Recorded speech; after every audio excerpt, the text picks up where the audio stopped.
High school basketball is on the air. On tap this evening, more EWAC action, this time from the Central Fieldhouse, as the Central Lady Indians and the Indians host the Thunder Basin Lady Bolts and Bolts in back-to-back action.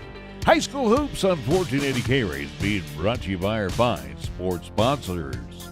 Now we send it out live to the Central Fieldhouse, a doubleheader of basketball action EWAC style, as the Central Lady Indians and the Indians go back-to-back as they host the Thunder Basin Lady Bolts and Bolts. To bring us all the exciting calls, let's check in with R.J. Fox and Caleb Berggraf as they present our pregame show right here, right now, on 1480 KRAE Cheyenne.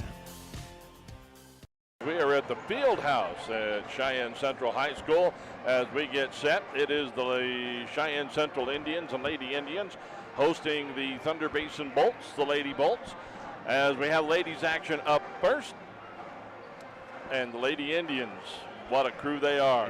High school basketball here on 1480 K-Rays brought to you by these great sports sponsors: Affordable Computer Repair, MHP LLP, FNBO, Kia of Cheyenne, Cheyenne Regional Medical Center, Chick-fil-A, Cheyenne Frontier Days, Wyoming Department of Transportation, Holiday Subaru, Meridian Trust Federal Credit Union, Two Doors Down, First Tier Bank, Burns Insurance Agency, Gill Window Company, Page Lane at Number One Properties, Cheyenne Auto Repair and Service, Platte Valley Bank, Fat Boys Tire and Auto, and of course our scoreboard sponsor, our friends at Pepsi of Cheyenne.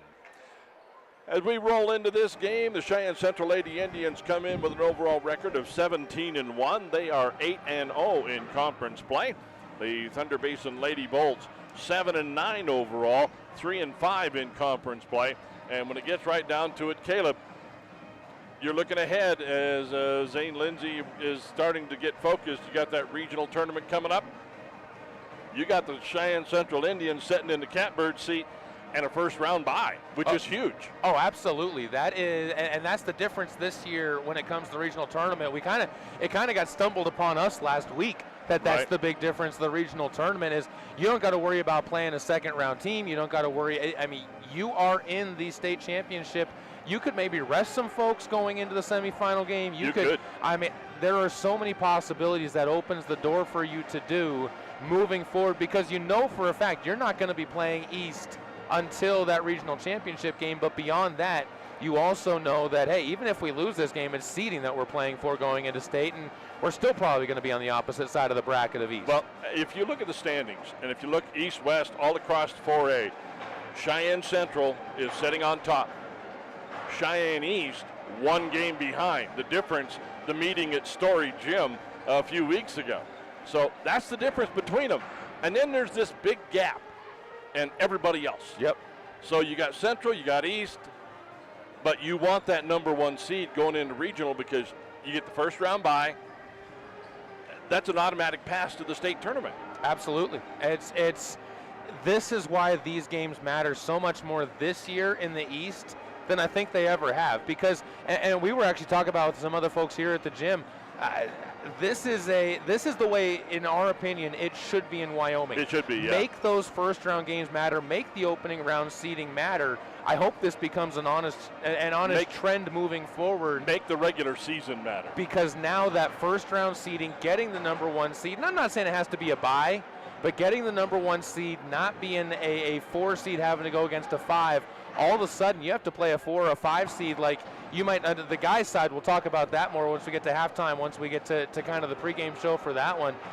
The guys' side, the Cheyenne Central boys and the East boys are looking at a completely different side of the spectrum and side of that coin right now because of where they've set themselves up and the fact that again, regular season mattered. Yep. Now they're suddenly on the opposite side of that coin. So East and Central, both of those two looking very, very good. And we talked about this.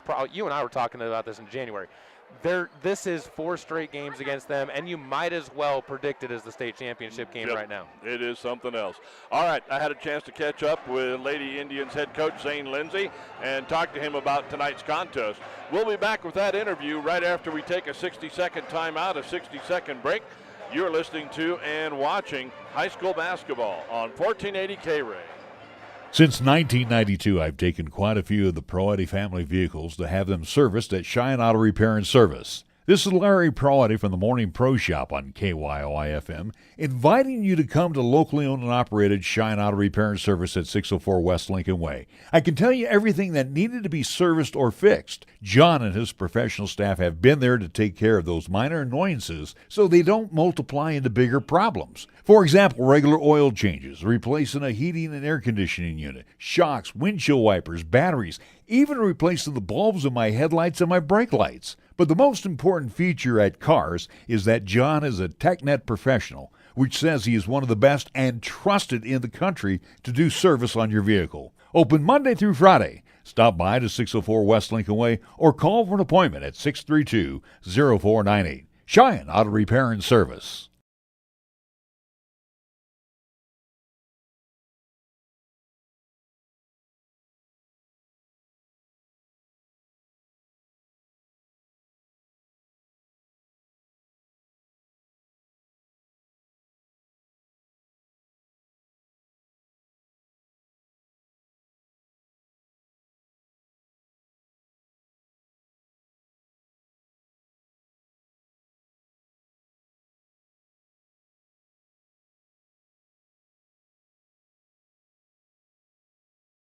Welcome back to the 1480 K-Ray pregame show. RJ Fox along with Cheyenne Central Lady Indians head coach Zane Lindsay. And coach, we are wheeling down. We are on the downhill side of this part of the season. And you're also on the downhill side of the what I would call the meat of the conference season. You got Thunder Basin. You won in Gillette, but now they're here. And as we've talked, it's always the second time around is always a little tougher. Yeah, it is. You know, they put their game plan out last time. We put our game plan out last time, and you know, they're a well-coached team, so they'll probably have some stuff that they want to focus on that you know, we kind of exploited, and it's the same thing for us as well. So, you know, being able to, you know, stick to our game, do what we do best. And I like where we're going to be at. You know, we got four regular season conference games left in the regional tournament, the state tournament. You know, it's bittersweet. You know, you feel the season coming to an end, but it's also an exciting time because, you know, this is when the fun basketball starts to begin, is that playoff time. And because this is what you're playing for. Exactly. You know, it's a long season like we talked about a little bit earlier, but, you know, we're finally getting to that point where it's like, all right, everything that we've worked for, it's right around the corner, so it's time to get going. You look at the conference standings, you're in the catbird seat, Cheyenne East right behind you. And then there's a gap, and then there's everybody else. But you can't stumble, not now. No, not even close. And, you know, we look at those standings, but we also just, you know, focus on ourselves. If we start thinking about, well, what's East doing, what's Sheridan, what's Campbell County, you know, we're losing focus. You know, every time we step on the court, whether it's practice or a game, you know, we're just trying to get better every day for that end goal. And, you know, if we get better every day, we take care of business, we're going to put ourselves in the best spot possible, you know, when it comes to playoff basketball. And so just focus on ourselves. And, you know, there's still a lot of good teams. You know, we're a good basketball team, but, you know, Campbell County and Sheridan are really good basketball teams too. So, you know, we can't overlook them when it comes time to play them again. Well, the Bolts come in. They are 7-9 overall. They're 3-5 in the conference, so they're kind of in the middle of the pack. Pretty respectable group. And they've got some players. Let's start with Ashton Ketchum, number 21. Great shooter. Yeah, she's their three-point shooter. We let her get a couple last time, and, you know, we put an emphasis on her this time of, you know, making sure that if she makes it, make sure it's a contested one, and, you know, it's not an open freebie. And, you know, they got some good players. They're a scrappy team. You know, I think they're hurt down a couple players due to some injuries, but, you know, they're going to be a scrappy team. You know, all Gillette teams or programs are very proud. Rich basketball history in that town, so, you know, it's not going to be an easy one where they're just going to roll over. Yeah, no, they're going to come down here and they're going to play. Yeah, and, you know, that's the best thing for us, you know, just be able to get in a competitive basketball game and see where we're at, you know, because everyone's starting to play their best basketball. You know, we got 4 conference games left, so it's not like we're at the first week of the season anymore where we're still trying to figure everything out. So as we get into this, what do the Lady Indians need to do to get the win? I think we put a big emphasis on our defense, especially our half-court defense.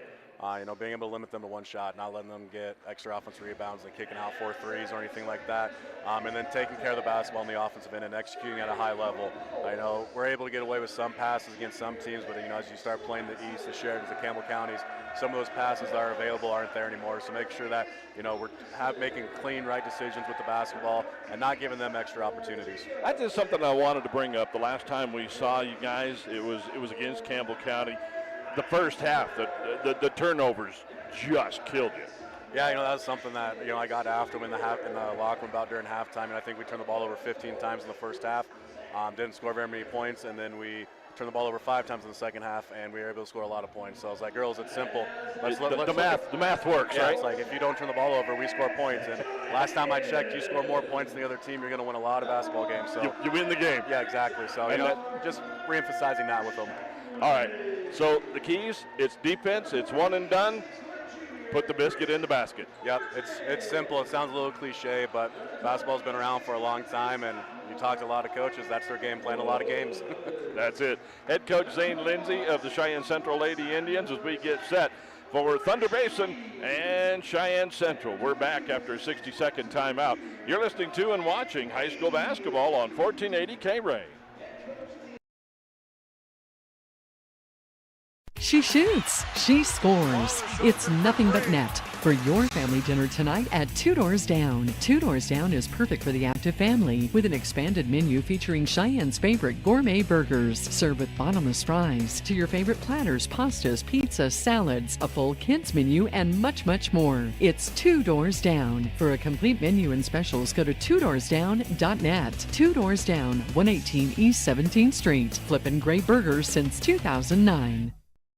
MHP is a certified public accounting firm located in both Cheyenne and Fort Collins, offering Fox back with Caleb Berggrap as we get set for the introduction of the starting players as the conclusion of the national anthem and the presentation of the colors as the colors now going off the floor.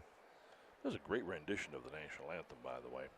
A live anthem is, in my opinion, just not beaten at the high school level. No, you can put a singer out there who's got the talent that can do it. Oh yeah. Well, at a school like Cheyenne Central, they got the population, you got the choir class. Oh man, absolutely, run them out there and let them show off a little bit. Yeah, absolutely. All right, your starters. Let's start with Thunder Basin. They got a couple of players. Number 21, Ashton Ketchum. She is the three-point shooter on this team. And then you got number 20, Addison Rouse. Those are the two that this team kind of revolve around, these two players, Addison Rouse and Ashton Ketchum. The other starters, Elena Garcia, Bailey Rouse, and Taylor Sunday. As the Bolts are in their black road uniforms, with blue numerals and white trim. Now we're going to get the theatrical stage introduction of Cheyenne Central. And also we get the one reason why it's a bummer to kind of sit on this side of the stands for the intro. We unfortunately, you can't see it if you're watching on the stream right now. But however, just understand there is a tunnel, especially on senior night, that is about twice as long as it normally is here at these things. And we do want to mention this is senior night. There will be the presentations between the ball game, from what we understand, after the girls game, before the boys game. Yep, is when they will thank all of these seniors for their years of playing. Cheyenne Central will come out with their regular 5. Now, this is a little different when we did them last week, when we did against Campbell County. Zane Lindsay adjusted the lineup a little bit and brought McKay Garrick off the bench as he started Elizabeth Needham. But that was just because Elizabeth Needham is taller. Yep. And let's face it, Campbell County, they bring a big girls. They bring a big squad down. You need some height in that type of matchup. Yeah. For Cheyenne Central, it's McKay Garrick, Taylon Wade, Carson Temple, Izzy Kelly, and Ava Newton. It'll be Carson Temple in the middle. It's a game where the speed for Cheyenne Central is going to be huge. against Ashton Ketchum, and this tip is going to be controlled by Central. Lady Indians going left to right as this one is going to be dumped down deep. Izzy Kelly will get the first two. Nice pass there from Ava Newton. Did I say something about speed? Yeah. I mean, that there was was right there. Central immediately into this half-court pressure, and now you're going to get the steal. Pass tipped away. McKay Garrick gets it. Her three-pointer is going to be blocked, but coming up with the rebound will be Temple. She'll give it off to Garrick. Garrick around to Kelly. Kelly, they dump it in to Ava Newton. Hands off to Temple. Temple into the lane with the left hand, lost it. Ball's going to be loose on the floor, and now getting it out of there was Temple. Got it up and into the hands of, or rather Newton dug it out, got it off to Temple. Temple's going to get the bucket. That is going to get the hoop and the harm. It's been 44 seconds, and the ball has not left that side of the court yet for Thunder Basin, and even worse for Thunder Basin in that regard. You had chances to, and somehow still Cheyenne Central kept on getting a grip of the basketball somehow in that scrum, and it just shows this team knows where to be and space the floor. Temple nails the bucket, gets the old-fashioned three, and Cheyenne Central now leads 5-0. Thunder Basin with the basketball. Out on top, Garcia. She'll go far side. Gives it off to Rouse. Rouse into the corner to Ketchum. Ketchum will back it about out. Slipped it on the floor and is going to get called for traveling. It's going to get turned over anyways. McKay Garrick was right there for it. I'll tell you what, for being a little undersized, she might not be getting a whole lot of looks for the next level, but she's some sort of a fire starter. Yeah, she is a spark plug. And ball tied up out on the elbow. It will be jump ball, possession pointing towards Thunder Basin. It's kind of like what the old Nuggets used to have with Alex English. He wasn't the biggest guy out on the court, but you put him on anybody, and he was just going to pester him. Now, he was still bigger. I mean, he still fit the roster, but on the same side. Like, you put him on a 7-foot center, and he was still going to find a way to annoy him. Rouse with the basketball, puts a shot up, won't go. Rebound is going to be grabbed, put back up in by Bailey Rouse. It will be 5-2, Cheyenne Central. Into the middle, ball's going to be tapped out. Coming up with it, McKay Garrick. See, she heard us talking about her. And she just banks home the three-pointer to make it 8-2. Central off to a better start than they had against Thunder Basin, or rather against Campbell County. Well, I think you mentioned it. This is when they get to their essence. Yeah. When they're able to play fast, when they're not having to slow it down, because that's the other thing Campbell County does is they slow you down a little bit with that size that they have, and that just throws, I think, quick-paced teams off. Well, it was something else. They committed 15 turnovers in that first half. It was a mess. There's a shot up for three, in, out, no good by Ketchum. Rebound is going to be grabbed by Thunder Basin. That's going to be put back up and in. And again, that's Bailey Rouse, and she now has 4. Basin getting off to a little bit of a good start, too. There's Izzy Kelly on the cut down the lane, and she'll be fouled.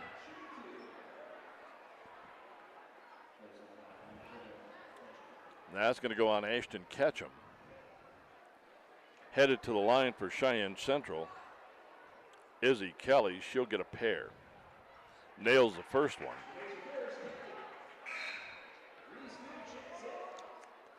This is something that Cheyenne Central really does well, is they punish you at the free throw line. Elizabeth Needham into the ball game. Sammy Schaefer and Elise Newton. All for Central. Izzy Kelly's second shot is also good. And it is now 10-4, 6-point Cheyenne Central lead. Thunder Basin with the basketball. They swing it around, give it to Ketchum. Ketchum gets it across half court, gives it off to Rouse. Rouse into the middle, tried to get it to Bailey Rouse. That's going to be picked away, taken away. And down with the left hand, up too strong was Carson Temple, but a whistle on the rebound. And I believe Elizabeth Needham here will get her first. It is indeed.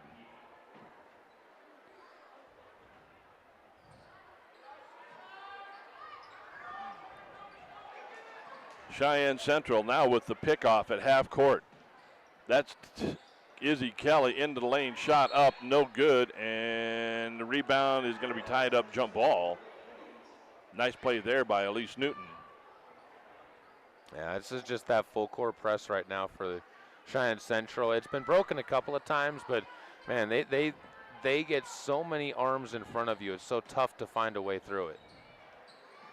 Central with the basketball. Temple into the corner, has her pass blocked, gets the ball back into the lane, up with the right hand, won't go. Long rebound is going to come back out to Cheyenne Central as Schaefer grabs it, gives it off, shot up, no good. Getting it back is Temple. She'll put up the three. That's too long, too strong. And coming out with the basketball will be Rouse. That's Bailey Rouse of Thunder Basin. With the left hand down the lane, drops it off, gives it up to Cundy. Hands it off, Ketchum. Outside, shot up for three. That's short from Garcia. And Central with the basketball. Ahead, there's Ellie Kelly. Boy, tough shot there by Kelly, but coming up with a rebound. Nice grab is Temple. Back to Kelly. She will get it up and in. Izzy Kelly now with 6 to make it a 12-4 ball game. And it seems like Thunder Basin had slowed the pace down, but you still look up at it, and Central just continuing to slowly build that lead. Well, they're doing it right here. They're doing it with turnovers. Ball tipped away, taken away. Newton's got it. Hands it off, drive down the middle, up and in. There's Carson Temple. And timeout on the floor with 3:39 to go. The Cheyenne Central lead is now 10, 14-4. We're back in 30. You're listening to and watching high school basketball on 1480 K-Ray. Hi, this is Brian with the Gill Window Company. Did you know we build our own windows right here in Cheyenne? The interior of our vinyl framed windows has been re-engineered over the years with upgrades to handle Wyoming's harsh weather. They are energy efficient windows with low E glass that redirects heat waves to keep your home warmer in the winter and cooler in the summer. See for yourself why the Gill Window Company shatters the competition. Visit gillwindow.com or call us today at 778-3037.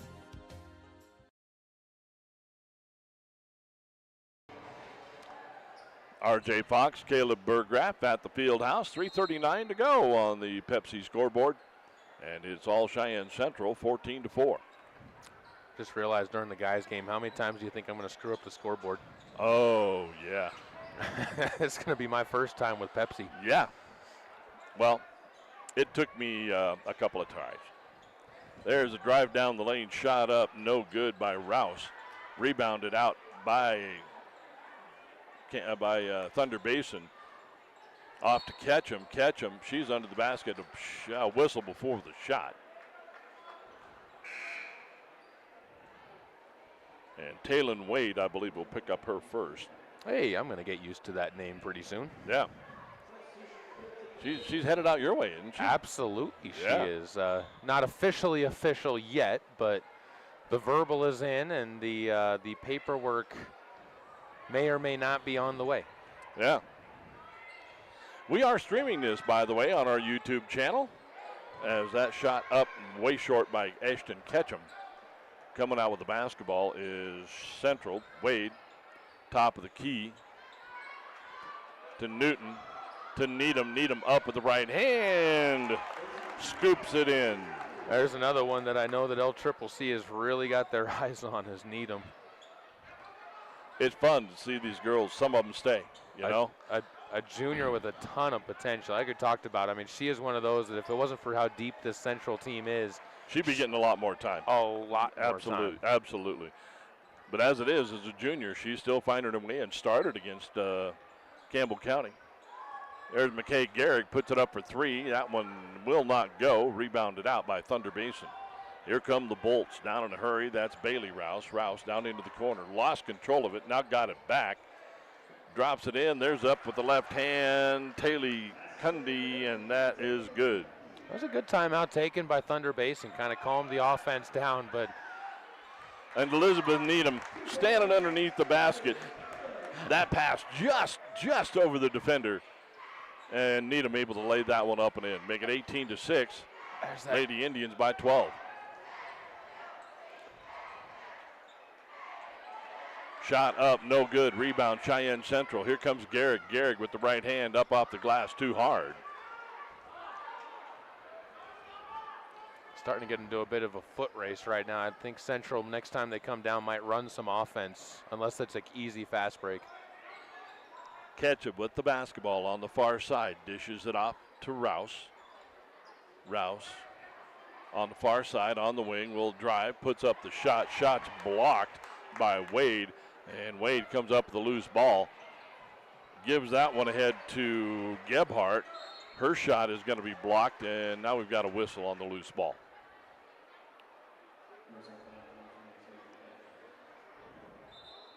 That'll be on Reagan Gebhardt. Rare offensive foul, but now you got the platoon swap in at least three-person platoon swap, and it seems like you're trying to keep some of the major starters from playing together in this one, maybe trying to use this game as an opportunity to get some different rotations that you might need at state or regionals out there on the court together. Some mix and match, yeah. There's a drive down the lane. That shot blocked by Needham. Needham comes up with the loose ball. The outlet pass, though, stolen away.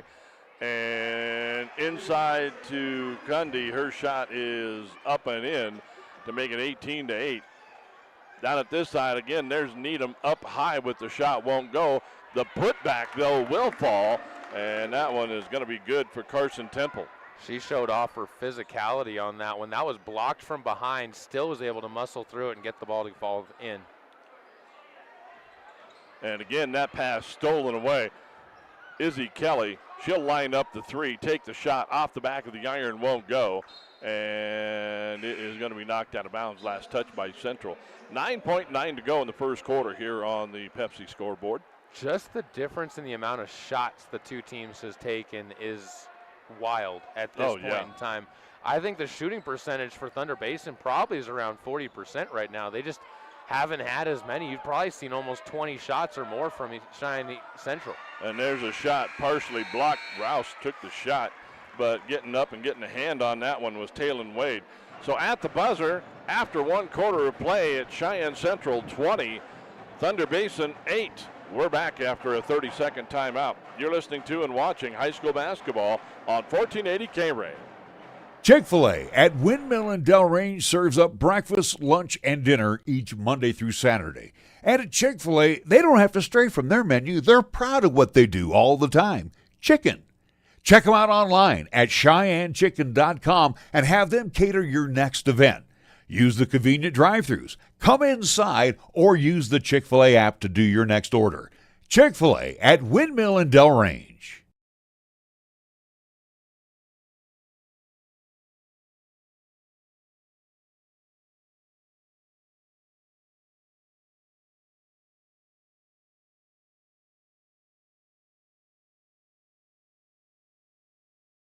.1480 KRAE.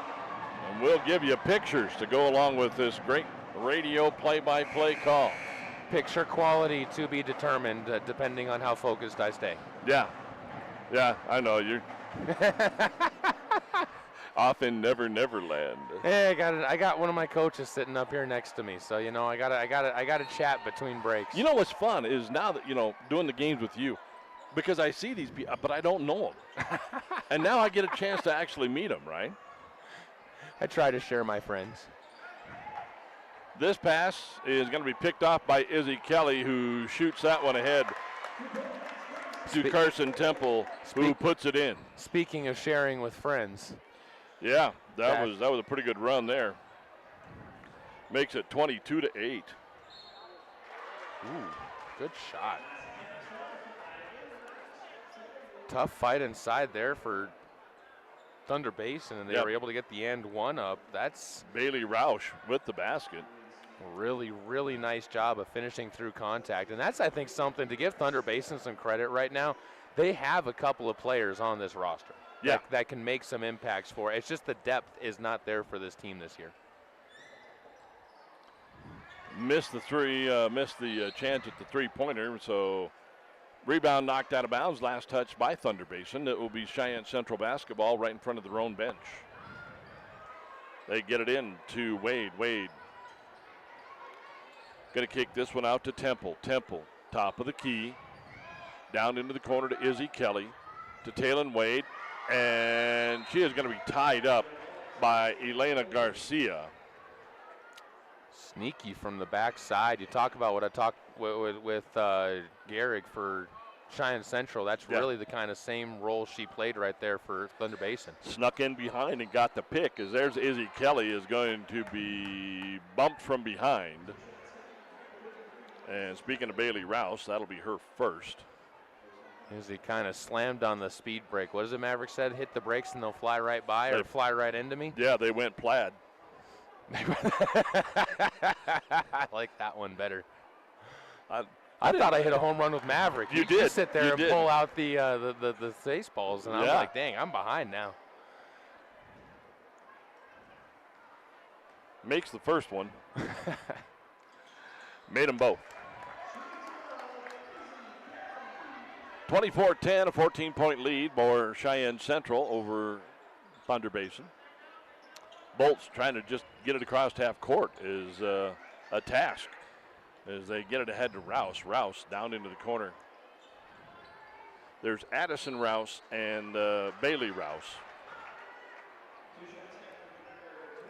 And we will get a foul here on Taylon Wade. That'll be her second. This is the one thing. This is another thing that Cheyenne East will need to start working on going into the state tournament and into the regional tournament is, can you start limiting the amount of times that you slow the game down by your own admission of making fouls and contact on the other side? You got to play clean basketball, because that's two now here in these early minutes. And Thunder Basin, they missed the first opportunity there starting this one off, but free throws are the way that you let a team like Thunder Basin linger around in the game.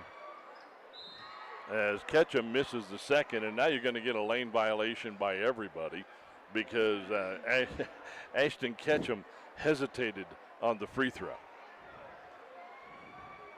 So she'll get another try, missed that one, and grabbing the rebound will be Schaefer of Cheyenne Central. Schaefer gives it off to Temple. Temple near side into the lane, up with the left hand, too strong. Rebound fought for is going to be grabbed. No, the put back and a whistle. Sammy Schaefer had it, and now you'll get a jump ball to call. Alternating possession, so it comes out to Thunder Basin. And again, they're just having issues just getting it across half court as they finally work it around. They get it to Ashton Ketchum. Off to Addison Rouse. Rouse to Bailey Rouse. There's a drive on the baseline, shot up from 10, no good by Addison Rouse. Rebounded Cheyenne Central. That pass is partially blocked, and Thunder Basin comes out with it. Cheyenne Central was looking to run and just couldn't get the connection on the passes. That's something that you can do against a fast break team, is if you get back in time on defense, you can camp out and wait for some of those long passes that they're expecting to get. 6 minutes here on the Pepsi scoreboard as we've got a whistle on the inside. Rouse was on the drive. On the same side, going back to that turnover, those are turnovers I think that Coach Lindsay's going to be okay with a little bit more. Right. It's you're turning it over 80 feet from your own basket. That gives you chances to get up. You don't want to make that same turnover at half court. A full court pass, though, that gets picked off, okay, we're still in good position to get back and just play our defensive game. It'll be Thunder Basin ball underneath their own basket. They get it around, circle it around to Alexandra Walker. Walker down to the baseline is going to be tied up. Jump ball, and the possession arrow pointing towards Cheyenne Central. So Kelly will bring it down for the Lady Indians. Quickly ahead to Gehrig. Gehrig into the lane. Nice ball movement here by the Indians to Needham. Back out to Kelly. And the Indians will reset. Gehrig goes far side to Schaefer. Schaefer near side to Temple. Temple to the baseline. There's the backdoor pass. Izzy Kelly's left all alone, and Izzy Kelly makes the Bolts pay. How do you lose a scorer like Izzy Kelly that badly? Well, they did, and she made them pay for it. 26-11, Cheyenne Central with the lead. Now you got a bump on the far side, no call, but the ball will be out of bounds. They're saying last touched by Cheyenne Central. It's a 15-point lead here for the Lady Indians. There's a three-pointer up, no good, long rebound. And that rebound put back up, no good. Fight for the rebound, Central comes up with it, and now you'll get a travel as Carson Temple all kinds of tangled up underneath the bucket with Addison Rouse. Carson was trying to throw the ball off of the Bolt player that was down on the baseline and just ended up getting kind of caught hop, skipping, and jumping her way before she could get it out of her hands. Thunder Basin with the basketball. Round top, Addison Rouse. Rouse loses it. Cheyenne Central comes out with it. Temple is up and in on the fast break. Temple now with 11. Izzy Kelly with 10. They have supplied the vast majority of the Central points in this one. Swinging around Garcia. Garcia up for three. No good. Long rebound is going to be grabbed. Put back up and in. Ashton Ketchum making the bucket for Thunder Basin. And now Central down in a hurry as that ball is going to be knocked into the Bolt bench. As we've got wholesale changes for Cheyenne Central. Zane Lindsay just running players in 3-4 at a time. As they get it in, there's Needham, point blank, missed it. Grabbing the rebound was Wade. Her putback is going to be knocked out of bounds. Last touch by Thunder Basin. And this is something else Thunder Basin's doing. They realize they're not going to win the fast break. They're getting in on those defensive rebounds. There's 4 or 5 bodies going for it inside the paint. There's a shot up for three by Wade. Rebound is going to be knocked loose. Outlet pass almost stolen away, but coming out with it is Garcia of Thunder Basin. She has her pass blocked. Making the bucket will be Avon Newton, but the person that really made the play and made the block was Wade. Down quickly, the Bolts, as they're starting to get up and down the court in a little better shape. Shot up, no good. Cheyenne Central one and done on that one, and now here comes Thunder Basin down in a hurry, but Needham with the block, and they're going to say, jump ball.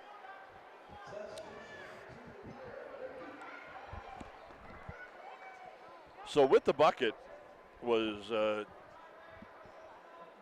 Taylor Sunday.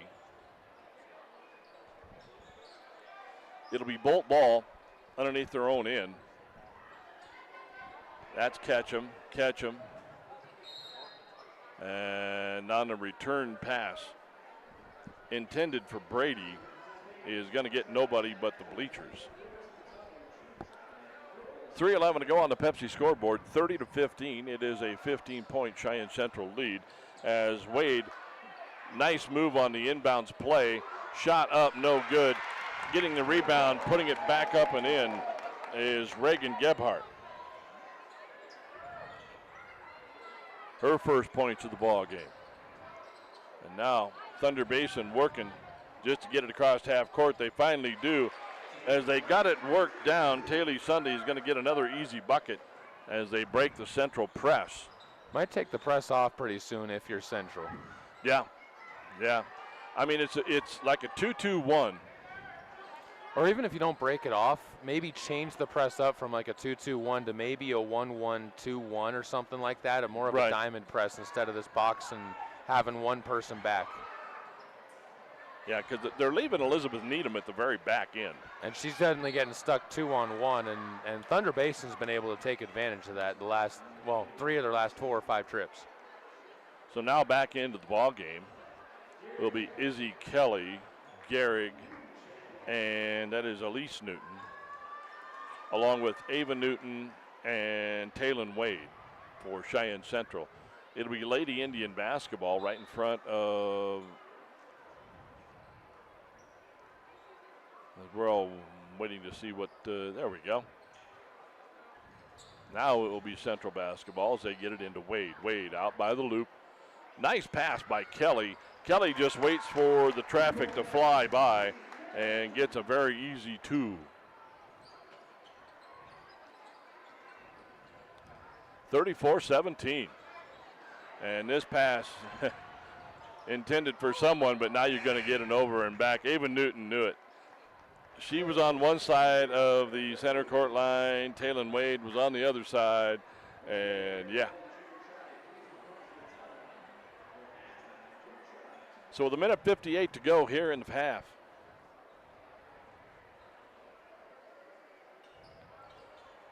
Of course, at halftime coming up, we'll go through the high school scoreboard, the high school schedule. Try to catch where our teams are from the southeast part of the state. Nice pass there. They get it into Rouse. Rouse can't knock it home, though, and Central comes out with the rebound. There's Izzy Kelly. Into the lane. Shot is partially blocked, and you're going to get a whistle.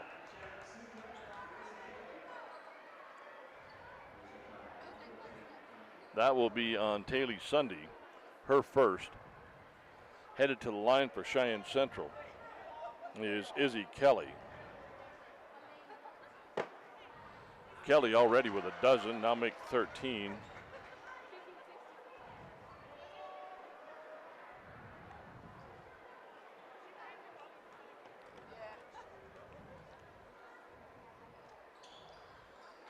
Missed the second one, fight for the rebound, going to be knocked out of bounds. Last touch by Thunder Basin.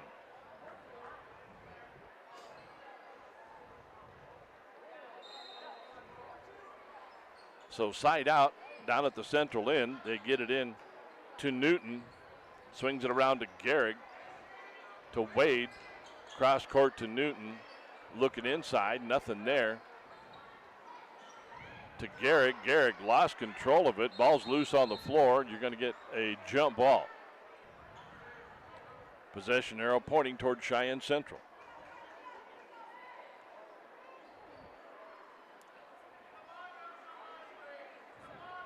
Central, yeah, you just look at it, and you think Thunder Basin has kind of slowed things down, but you still look at the scoreboard, and the lead's grown to 18.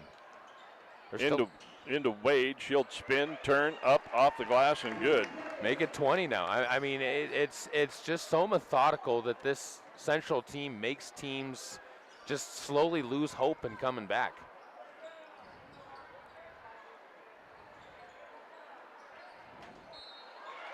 As finally Thunder Basin gets a little bit of movement, a little bit of room. Addison Rouse gets the bucket and will have a chance at the old-fashioned 3. Ava Newton will get her first. Something good for Thunder Basin, too. They're starting to see a few more players start to impact the scoreboard. It's not just the same 2 that they had been putting points up on the board from, but you still look at Cheyenne Central, and you got a doozy of a duo that's out there trying to run away with this one. And this one is going to be a little too long and strong for McKay Gehrig. Pass will go out of bounds. And even if she had been able to run it down, she was like way behind the basket. Yeah, she was going to have to pull that one out anyways. Thunder Basin, this is an important final 60 seconds where they could maybe stabilize this game. As they get it ahead to Ketchum down the far side, gives it off to Bailey Rouse. Bailey Rouse, her pass is going to be picked off, and here come the Lady Indians. Need them. Too far under the basket, but getting the rebound and the putback will be Carson Temple. Good job by Carson, giving some space there and then being able to support instead of getting trapped into the hoop herself. Thunder Basin down in a hurry, but so's the Central defense. As they cut it off, Rouse has got it at the top of the key. They'll go near side, and finally Ashton Ketchum will find a little room and get the three-pointer. McKay Gehrig right at the end here. Shot won't go, putback won't go, and rebounded out by Thunder Basin. That will end the half. After 2 quarters of play, Cheyenne Central 39, Thunder Basin 22. It has been all Lady Indians. We're back after a 2-minute timeout, a 2-minute break. You're listening to and watching high school basketball on 1480 K-Ray. Meridian Trust Federal Credit Union is now offering a simple way to help make your money work for you. Meridian Trust will now pay 4% interest on their Max Rewards free checking accounts with balances up to $25,000 per month. Get all the details at mymeridiantrust.com or stop by your local Meridian Trust branch with 3 locations in Cheyenne. 4349 East Lincoln Way, 1602 East Prairie Avenue, and downtown at 2223 Warren Avenue. Right now is the perfect time to become a Meridian Trust member. Meridian Trust Federal Credit Union, where your deposits are safely insured by the NCUA. Be sure to stop in today.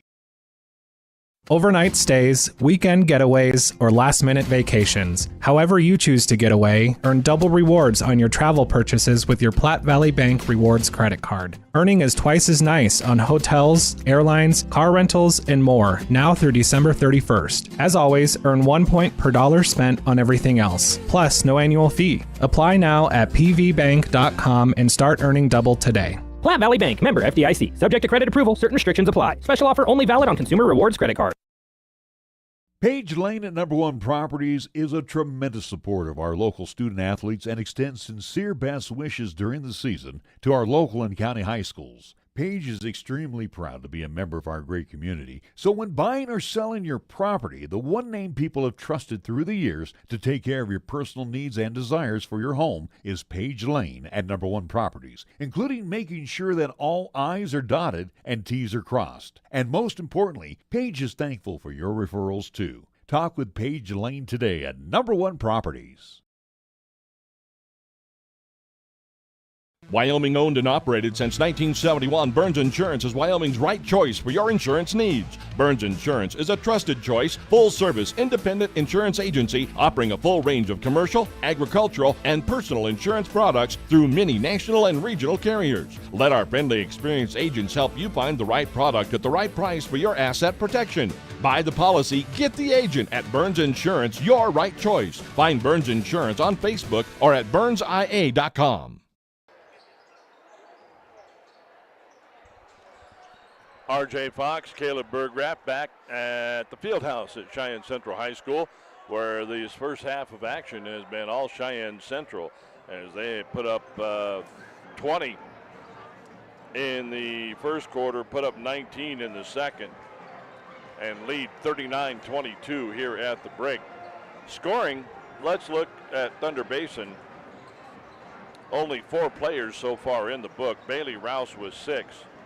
Taylor Sunday with 8, Addison Rouse with 2, Ashton Ketchum with 6. The Lady Bolts put up 8 in the first, 14 in the second, and have 22 here at the half. For Cheyenne Central, it's been Carson Temple and Izzy Kelly. Man, oh man. Izzy Kelly right now leading all scorers with 15. Carson Temple has 13. Then you got McKay Garrick with 3, Elizabeth Needham with 4, Reagan Gebhardt with 2, and Ava Newton with 2. The Lady Indians putting up 20 in the first, 19 in the second, and have 39 here at the break. And Caleb, it's been kind of what we thought we were going to see, and that is a pretty well-focused Cheyenne Central Lady Indians team. And this is with something that you and I both were kind of noting throughout the course of the game, and that's it's not like this is the starting crew out there the whole time. I mean, really give a lot of credit to Zane Lindsay on the sideline. He is rotating through his bench very efficiently out there. I mean, you're talking 2 minutes on, new through plot of 3 out there, 2 minutes on, another new plot of 3. Really, you're not seeing anybody spending more than 4 or 5 minutes on the court straight. And I think that if you suddenly had the starters out there, like you're seeing Thunder Basin really having to rely on starters so much more. If it was starters on starters the entire game, you might be seeing a 30-point lead at this point. Absolutely. All right, let's take a look at the high school scoreboard for this week. Some games this week in basketball started on Tuesday. Riverton defeated Rock Springs 37-23 in Class 4A. Other games, trying to skim through this to catch some of the stuff from southeast part of the state. In 2A, Pine Bluff stepped not only out of conference but out of state as they get the win over Kimball, Nebraska, 64-26. Gray had 27 points for the Hornets in that one. In other action, let me see. Let's go to Thursday night, where Green River defeated Evanston 55-32 in 4A. And then tonight, of course, you got a lot of stuff going on. Final score. Shocker. Yeah. Sheridan has defeated Cheyenne South 54-9. And again, that was a conference game. That is a final. Again, you've got Thunder Basin and Cheyenne Central here tonight, where it is at the half, 39-22 Cheyenne Central. Laramie is at Campbell County tonight. Natrona has defeated Jackson 57-18. That score is final. And looking down through some of this other to see Burns and Rollins will match up tonight in a conference game in Class 3A. And yeah, slipping down through, Lingle-Fort Laramie defeated Rock River 57-5. That was in 1A action. Pine Bluffs and Southeast. That one interclass tonight. Pine Bluffs number 2 in 2A, and Southeast a 1A opponent. And then tomorrow you got Laramie at Sheridan. And then the game that we have tomorrow over at Cheyenne East High School, we'll have this same Thunder Basin teams as they'll make the trip across town to take on the Thunderbirds. That one coming to you from the Thunderdome. So that should be some good stuff there. We'll have that one again. Tip time, I believe, noon for the girls. Boys will follow. And then you've got Cheyenne South taking on Campbell County at noon as well.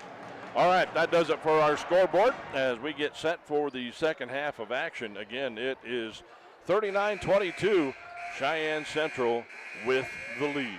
We're back after a 2-minute timeout, a 2-minute break. You are listening to and watching high school basketball on 1480 K-Ray.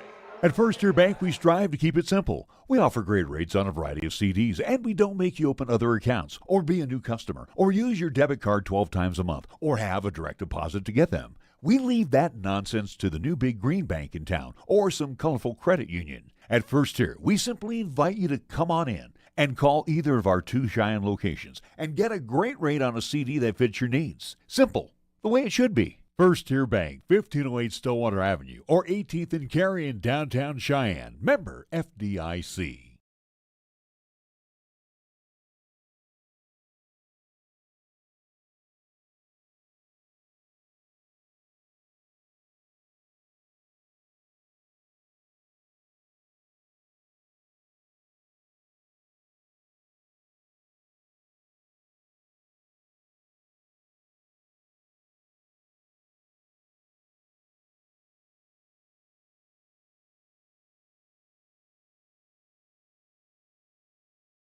Power your adventures with the all-electric 2024 Subaru Solterra. It has the rugged versatility of standard symmetrical all-wheel drive and 8.3 inches of ground clearance. It's the most advanced Subaru ever with our latest safety technology and zero emissions. The 2024 Subaru Solterra. Love is now electric. The all-new Subaru Solterra with prices starting at $46,340. See dealer for details. Come in now for the Subaru A Lot of Love event. Experience the holiday difference at Holiday Subaru. That's the sound of a Mountain Dew. And that's you enjoying its refreshing citrus kick. That's a cool breeze suddenly whistling through your hair. Whoa! That's you realizing you're now on a mountain. This is epic! That's you stating the obvious. That's you stepping up to the plate. That's you winning your kickball game. Yes! Let's go! That's you taking another sip of your Mountain Dew. Do the Dew.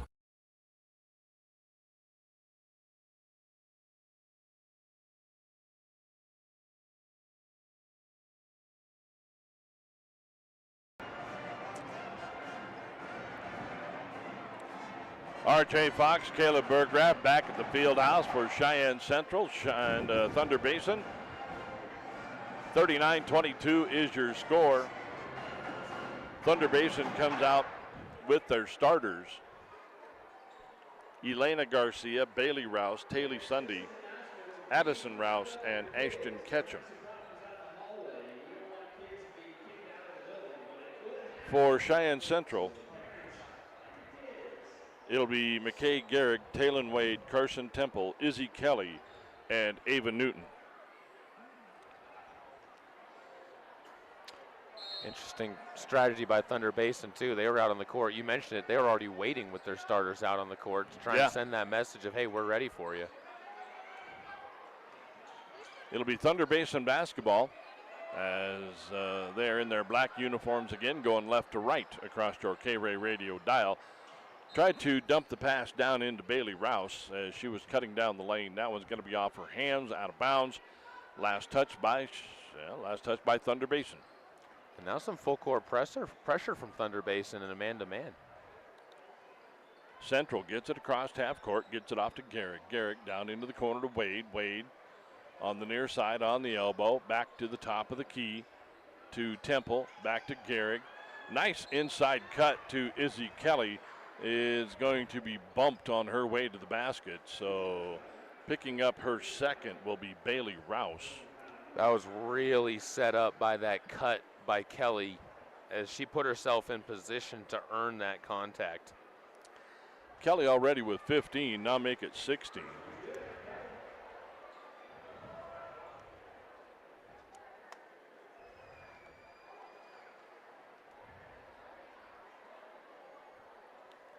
Second shot in and out, won't go, but rebounded by McKay Garrick. So Cheyenne Central gets it right back. Gives it off to Temple on the elbow on the far side. She'll drive into the lane, kick it out. There's a shot from corner from Newton, won't go. Rebound. Oh, Kelly had it, but it is going to go off her hands and out of bounds. I think Garrick's still just shocked she found the basketball underneath the inside of the trees. I think so too. She's smiling and still got her head buried in her head. Into the ball game, Ellie Hostrader, as she'll replace Bailey Rouse for Thunder Basin. She's either wondering how she got the ball or she's wondering why she didn't go straight up with it. Why didn't go right back up, yeah. Well, she was in there in the trees as there is a drive. I go to Addison Rouse. Will finally get it up off of the backboard and in to make it 40-24. 16-point lead as there is a drive shot up, no good. Rebound, Thunder Basin. That was a good look there by Carson Temple, but she couldn't get it to fall. Out on top of the key, Garcia. Garcia near side to Addison Rouse. Rouse will drive, spin into the lane, up with the left hand, won't go. Rebound, got her own. She'll put it back with the right hand. That time it will fall. So Addison Rouse sticks with it to make it 26-40. There's McGarrick McKay for the three-pointer, won't go. Rebound, run down by Izzy Kelly. There's the backdoor cut and left all alone. Taylon Wade gets her first points of the game to make it 42-26. 5:55 to go. You got a timeout on the floor. We'll be back in 30 seconds. You're listening to and watching high school basketball on 1480 K-Ray. The Cheyenne Regional Medical Group Orthopedics and Surgical Specialists Clinic welcomes Dr. Samuel Saltz. Dr. Saltz has extensive surgical experience and is here to help bariatric patients live their best lives during their weight loss journeys. If you have been struggling with weight loss, call the CRMG Orthopedics and Surgical Specialists Clinic at 307-635-2562 to schedule a consultation with Dr. Saltz and see if bariatric surgery is right for you.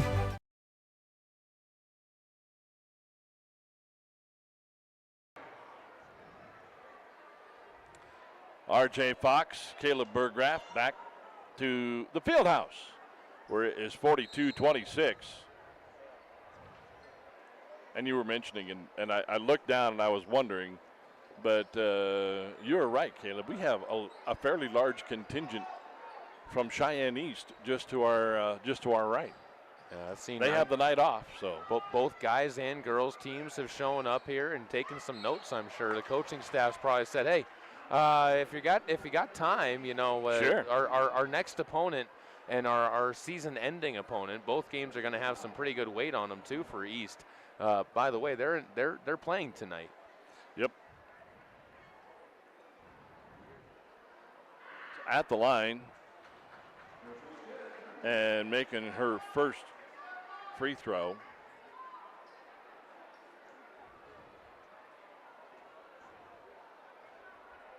That's Sunday. Nails them both. By the way, speaking of those games, you'll be on air tomorrow with those games for East. Doug and I will make the trip over to the Thunderdome. As there was a drive, shot up, no good, put back, no good by Carson Temple, and a whistle. This is good for Central to maybe see a little bit of a rally here from Thunder Basin, because the Bolts have cut it back into this. It's only a 14-point game right now, so I think having to stay focused is something that you learn, and this is another opportunity to try and work on learning that.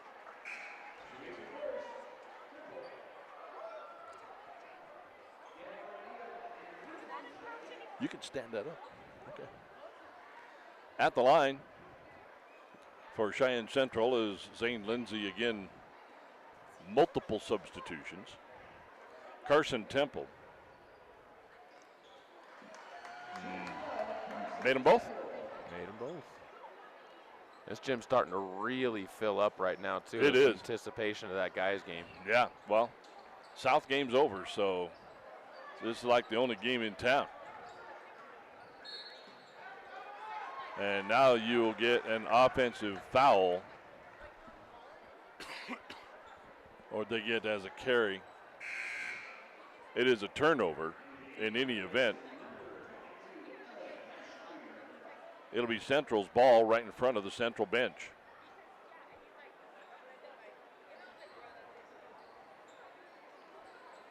There's Temple on the baseline, gives it up. There's a shot by Reagan Gebhardt. She'll knock it home to make it 46-28.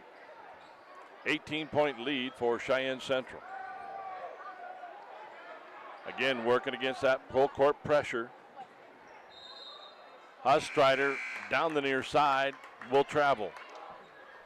Now, after all that work you put in, if you're Thunder Basin to cut it to 14 points, 2 turnovers and a couple of made baskets by Central have them a basket away from being up by 20 again.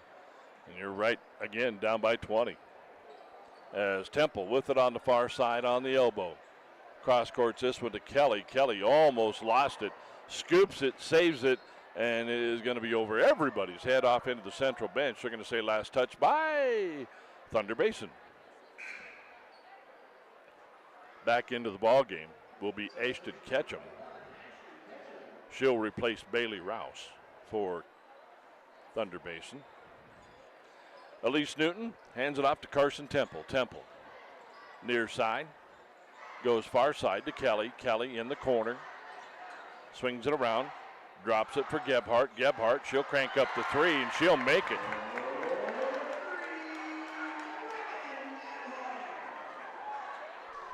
Reagan Gebhardt, and now the interception on the pass. That's Carson Temple. She'll put up the shot, won't go, but she's going to be fouled. We had talked about it a bit during the first half, a change in that full court press from Cheyenne Central. It was that 2-2-1 we had talked about. Now they've gone, I thought it was going to be a 1-1-2-1, and instead they've gone to a 1-1-1-2. So really just 3 kind of stacked up on top of each other. You get through one and there's still somebody waiting for that cross-court pass to jump it, but now you have the extra reserve of 2 people back on defense, which is going to limit some of those fast break points. Temple missed the first free throw, makes the second to make it 50-28.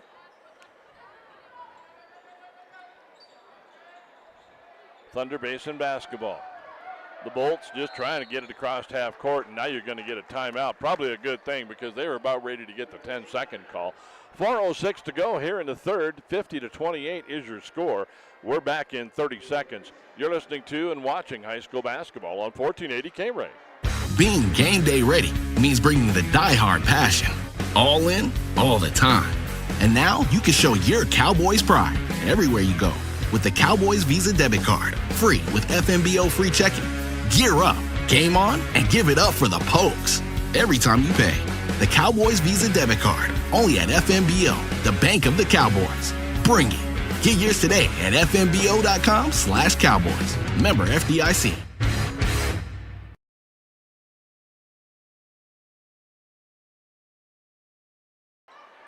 R.J. Fox, Caleb Bergrath back at the field house. 3:56 to go here in the third quarter.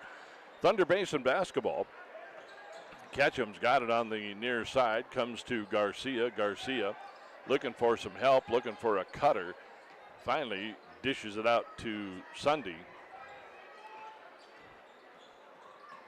Gives it off to Ashton Ketchum in the corner to Garcia. Garcia has it stripped away, taken away by Carson Temple.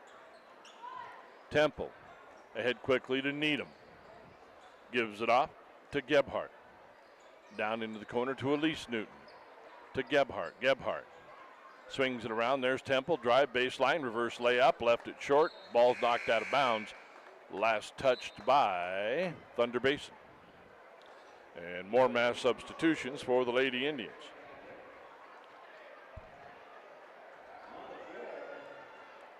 They just make them quick on that far sideline right now, and why not? You're up by 22. Yeah. I mean, Zane Lindsay is like 10 deep into that bench right now. As that shot up from the far side by Wade doesn't go. Long rebound knocked out of bounds. Last touched by Thunder Basin.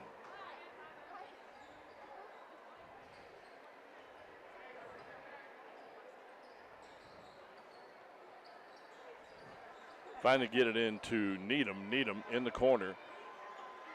Drops it. Turnaround jumper. Nice shot there by Taylon Wade. Did a little drop step. Fall back jumper.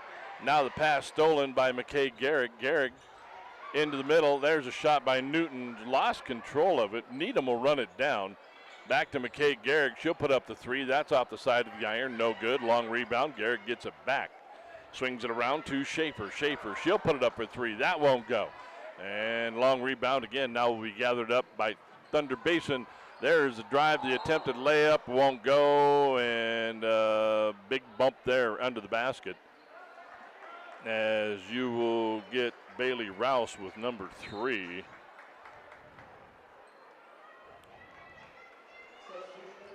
Sammy Schaefer was the recipient. She's up. She looks okay. She looks like she might have gotten the wind knocked out of her on that one. Yeah, a little bit. As Wade gets it up down the far sideline for Cheyenne Central. Now we'll drive, scoop it up with the left hand, won't go. And Cheyenne Central maybe a little out of rhythm here. But their defense still hasn't quit, as knocking that one out of bounds is Ava Newton. Well, and even out of rhythm, they've gone on, I think, this was a 14-point game, and it's a 10-0 run since then to push the lead up to 24. 2:06 to go here in the third quarter, and Thunder Basin only was 6 points in the quarter. There's Addison Rouse looking for some help. Finally finds Bailey Rouse. Drops it off, shot from the corner from Hostreeter. That one is good. That ends the run, but yeah, man, the damage done. Damage is done. Down quickly, Taylon Wade. Her shot up off the glass won't go. Rebounded out. As Cheyenne Central doing a lot of one and done right now. Down quickly is Addison Rouse. Rouse shot won't go. Whistle. Cheyenne Central, I think this is where Coach Lindsay's trying to let them play through this one and get their focus back out there. But you mentioned it, just seeming a little bit off right now and seeming like they're just going for the first shot instead of trying to find the best shot. Addison Rouse. And then getting back on defense, they're not getting back on defense. They're just trying to go for the block instead of trying to get in front of the player going charging downhill. Rouse finally gets the last one to go. She is now 1 for 3 from the charity stripe. And down quickly to Cheyenne Central. There's Ava Newton. Got a point blank from about 6 feet away. And Ava Newton with her 4th point of the ball game. Ahead quickly to Sunday. Sunday into the middle to Hostreeter. Hostreeter. Shot won't go, but a whistle. Late arrival by Sammy Schaefer. Tried to rotate back in, but at that point in time, Garrick had kind of gotten left alone inside of the paint by herself, and that's a matchup that's tough for really anybody. And Hostreeter with the left-hander. First one misses everything.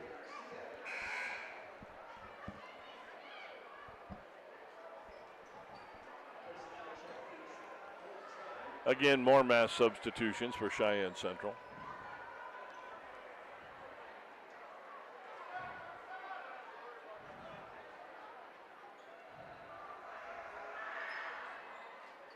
Second one does fall in.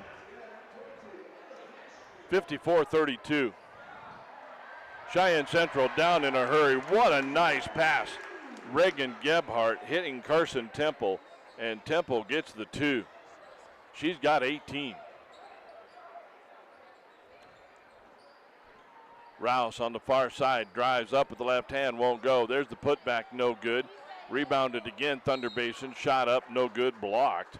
And a whistle, I think you'll get Sammy Schaefer. Yep. Indeed. That'll be her second. Fourth team foul in this quarter. Headed to the line for Thunder Basin will be Addison Rouse. She'll get a pair, makes the first.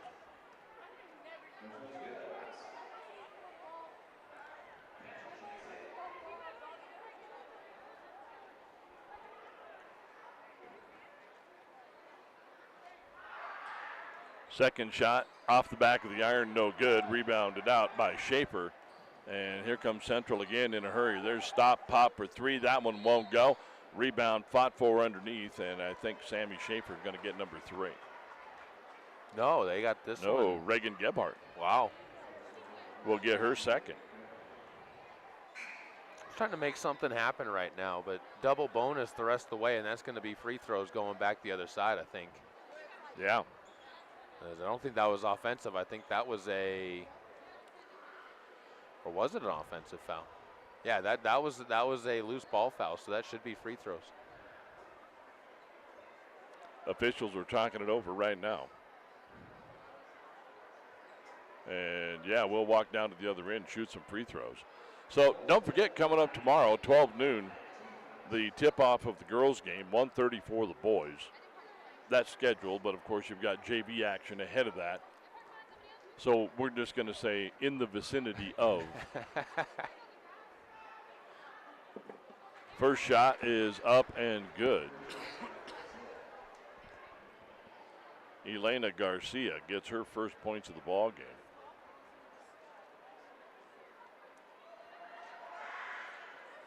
Nailed them both.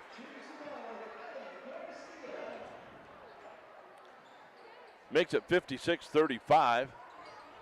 Lead is 21. Slowed down the bleeding a bit. This is your best quarter by far if you're Thunder Basin. There's a drive shot up, no good by Kelly. I think somebody got a hand on that one as she was on her way up. Ball goes out of bounds. They're going to say last touch by Central. But if you'll see what Zane Lindsay is doing, I mean, you still got a couple of starters out there. Because it's like you got 2 starters and 3 subs. And it's been that way almost the entire game. And there's going to be times when you're going to need a rotation like that at the court. Passing up the 3 was Garcia. She'll drive into the lane, lose the ball, and a personal foul coming your way. That is going to be courtesy of Megan Gebhardt. Little bit reachy at times right now if you've been Central. So that's 3 on her, and back to the free throw line is Garcia. Makes the first one.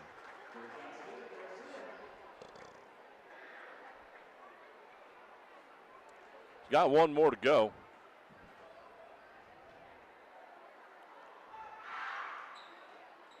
And that one just crawls out. Rebound grabbed by Schaefer, who will give it off to Izzy Kelly. Kelly down quickly to Elise Newton. And double dribbled before the shot.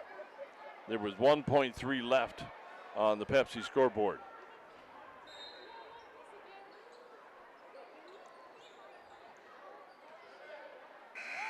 At the buzzer, that one's going to miss everything. 3 quarters are in the books, and it again has been all Cheyenne Central. Lady Indians 56. You've got the Thunder Basin Bolts 36. We're back in 30. You're listening to and watching high school basketball on 1480 K-Ring. Whether it's snow, sleet, or ice, winter weather can cause extremely dangerous road conditions. Preparing yourself and your vehicle for winter weather is key. If you're stopped or stalled in wintry weather, stay focused on yourself and your passengers, your car, and your surroundings. Stay with your car. Let your car be seen. Be mindful of carbon monoxide poisoning. Don't run your car for long periods of time with the windows up or in an enclosed space. You know the rules. Do not text or drive distracted. Obey posted speed limits and always drive sober. Both alcohol and drugs can impair safe and responsible driving by affecting things such as coordination, judgment, perception, and reaction time. And remember, always wear your seatbelt. Paid for by Federal Highway Safety Funds.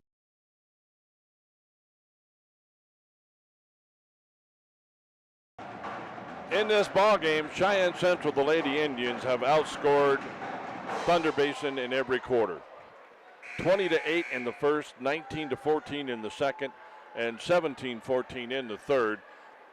Then, as you probably figured out by now by doing the math, it's a 20-point Cheyenne Central Lady Indian lead, 56-36.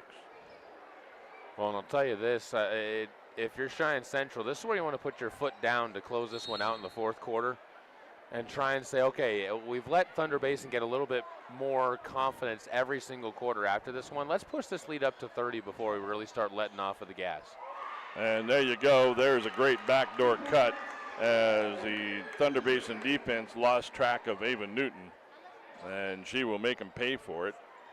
And with that, you've also seen almost all starters sent back onto the court for Central. Yeah. As running this one down will be Wade. It is Wade, Temple, Kelly Newton, and Elizabeth Needham for Cheyenne Central.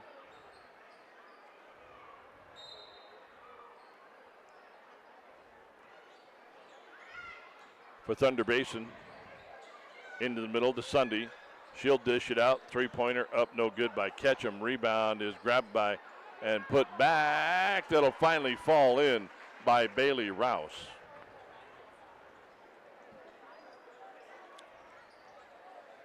(58-38), 20-point lead.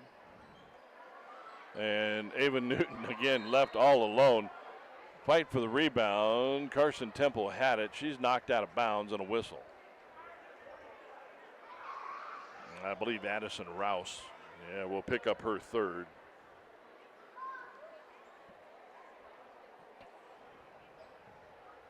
No shooting foul, so just an inbound. First team foul. They get it into Izzy Kelly. They do get it in to Temple. She'll kick it back out to Izzy Kelly, and they'll reset.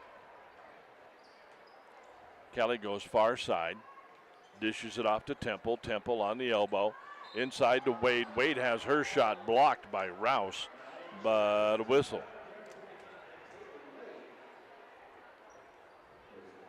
Bailey Rouse with her fourth. Yeah, that's going to be something to keep an eye on, because you lose her presence inside, then if you are Cheyenne Central, you really start winning that battle inside a bit more. First shot up and good by Wade. Rouse has probably blocked about 4 or 5 shots in this game so far. Second shot is also good. It's been a fairly efficient night for Cheyenne Central from the charity stripe. That pass intended for Garcia, going to be over her head, out of bounds. It will go to the Central Indians. Kara Brady checks in. She'll replace Bailey Rouse as Thunder Basin gets a whole bunch shorter. Yeah, that's just something, again, you're trying to protect a little bit. And on the inbounds, you're going to get a bump. Izzy Kelly kind of went flying, and you'll get Ashton Ketchum.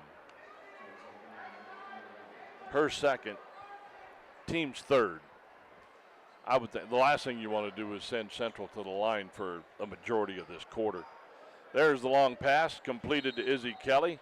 Drops it off to Needham, but a whistle first. And again, you'll get Ashton Ketchum with her third.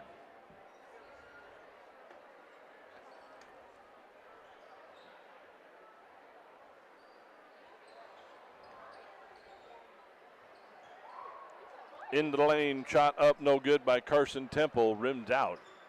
Thunder Basin comes out with the rebound. Garcia comes near side to Rouse. Rouse into the lane, up the right hand. Got it up over Needham.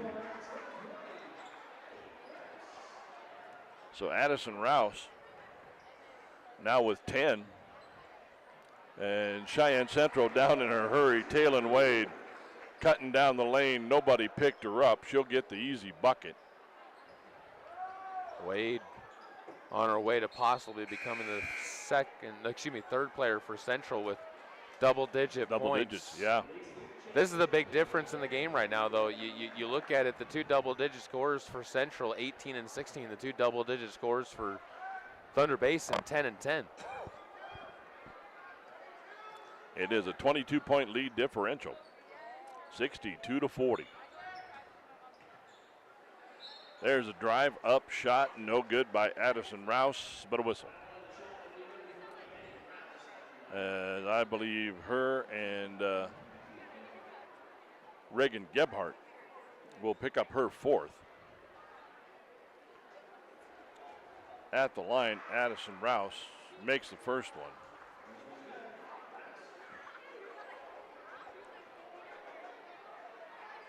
And it is, the field house is a full house tonight. It is packed in here right now. And it's warm. It's standing room only to make sure for that. It is.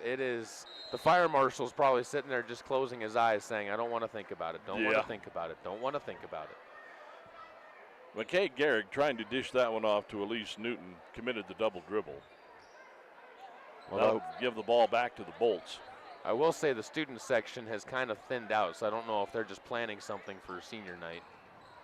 Yeah, there is an extended halftime or between game show as a shot up, no good for three by Ashton Ketchum. And Central will clear it out. That's Taylon Wade. Wade gives it off to Garrick. Her three-pointer just won't fall. And that is going to be gathered out by Thunder Basin. Gives it off to Ashton Ketchum. Ketchum, top of the key.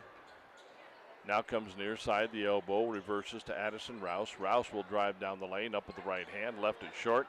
Needham with the rebound for Cheyenne Central. They get it ahead to Taylon Wade. Wade, top of the key. She'll stop pop for three. Missed everything. Had the shot, had the good look, just couldn't get it to connect. So with 4:45 to go, of course, I want to remind you, of course, boys action will follow as we're running about a half hour behind schedule, give or take. Thunder Basin with the basketball up the near side, and you're going to get the bump here. I believe Taylon Wade will be called on this one. That will be her third. The foul trouble is something that has got to be making Zane Lindsay, not in this game. You're not nervous in this game right now, 4.5 to go up by 20. But the foul trouble has got to be something that if you're looking at that going, man, we got some big games coming up against East and both regional play in at the end of the season. You can't be sending a team to the line 15 times late in the game. There's a nice backdoor cut by Ashton Ketchum. She'll finally get one up and in to make it 62-44. That lead cut now to 18. Wade down to Needham. She'll get it up. She'll get it in, and a whistle. The Cheyenne Central bench, by the way, and not even the starters and players that have been rotated in and out tonight. I'm talking the ones that haven't taken their warm-ups off. They are enjoyable to watch on that bench. They are enjoying their time out here on the court. Even though they're not necessarily actually active participants in the game, they are making sure that they are a part of what this team does and bringing some energy. Needham misses her chance at the old-fashioned three. Rebound is going to be knocked out of bounds. Last touched by Thunder Basin. Great job underneath by saving it off of a Bolt. Elizabeth Needham, only a junior. She's earning more and more playing time as the season has gone on. There's Wade into the lane, backdoor cut, gives it off to Elise Newton, back out to Gehrig. Swing it around to Taylon Wade. Wade to Needham up the right hand. Just can't get it to go. Almost had her own rebound. Now they'll have Garcia trapped. She'll split the double team, get it across half court.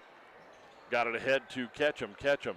She'll be double teamed, and now you'll get a timeout, Thunder Basin. So with 3:29 to go, 64-44, it is a 20-point lead for the Lady Indians. We're back in 30. You're listening to and watching high school basketball on 1480 K-Rate. In the last week of July, you'll find the superstars of rodeo at Cheyenne Frontier Days. The world's top cowboys, cowgirls, buck and broncs, and toughest bulls. Grab your hat, pull on your boots, and join in the Cowboys' favorite rodeo. Rodeo tickets on sale now. Cheyenne Frontier Days, the wildest ride in the West. R.J. Fox, Caleb Berggraf back at the field house where it's been pretty much Lady Indians from the get-go. Led after the first 19-8 or 20-8. Yeah, they kind of got the horse and buggy out and didn't look home when they were on their way out on the road. No, they did not. They got off to a nice big lead, and they just kept right on going. Thunder Basin basketball underneath their own end. They get it in to Ketchum. Ketchum swings it around near side, gives it off to Garcia. Garcia on the wing, looking for somebody, looking. Finally kicks it out to Hostreater. Gives it inside to Brady, and she is going to be tripped on her way through. Picking up their third foul will be Sammy Schaefer. And that is only the third team foul for Cheyenne Central. So the Bolts will get it under their own basket as they get it into Brady. Brady loses control of it, being bothered by Taylon Wade. Yeah, she's looking over saying, why wasn't there a foul call on that one? Yeah. But the official saying, hey, I didn't see anything other than you kind of getting hampered. So Kelly will bring it down for Cheyenne Central. They spin it inside to Sammy Schaefer, and Schaefer, nice turnaround, will get it to fall. Has her first points of the ball game, and Izzy Kelly going to knock it out of bounds. And you heard the crowd. I think she was the only senior down there that hadn't gotten onto the scoreboard yet, so she got a little bit excited on that one. Yeah, she did. Big smile on the face, too.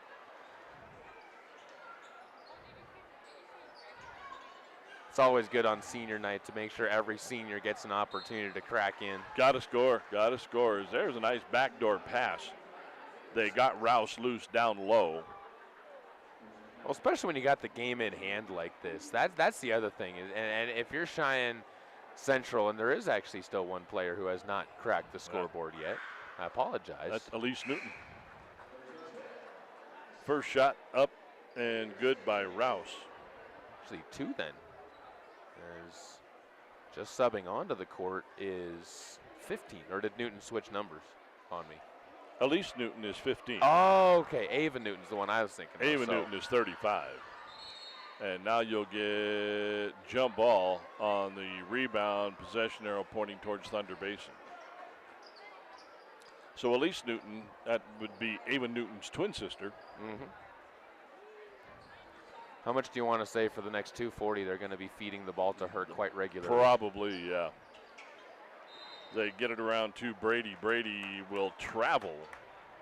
Brady getting flustered now on that one. Like she looked back and she's a little bit flabbergasted on that. Into the ball game, Reagan Gebhardt for Cheyenne Central as she'll replace Izzy Kelly. Again, there will be a bit of a gap between our first and second games as Cheyenne Central senior night. There's Elise Newton. She'll put it up with the right hand and out, won't go. Rebound is fought for. Jump ball, and this one should go to Central. And you're right. They got it down there, and the first person they fed with the basketball was Elise Newton. Crowd got a little excited on that one, too. You heard the, and then, oh, well, we got to wait for a moment. There's up again. Left that one short. There is the putback. as finally getting that one up and in will be Carson Temple. She cracks the 20-point threshold with that basket. She did. Thunder Basin, as we've hit the 2-minute mark on the Pepsi scoreboard. Inside, backdoor pass, no good, but you'll get a whistle on the play.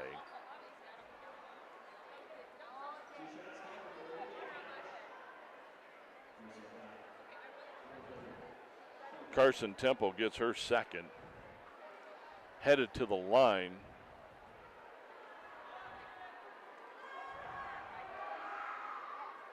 Don't believe I even have that person on my scorecard. They got to do it to you once a game, RJ. Yeah. Olivia Couch.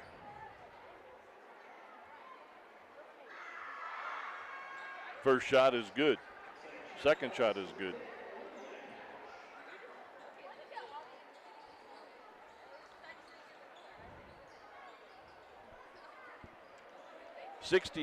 .46.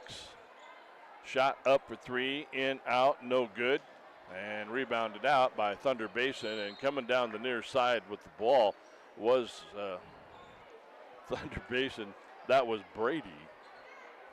Three turnovers now and again. Who again lost it out of bounds. And she's just she's looking for calls and not necessarily getting what she's looking for at this point in time. And a lot of that comes down to just the frustration of where the score's at, but also frustration evident on just not having things go the way you think they should.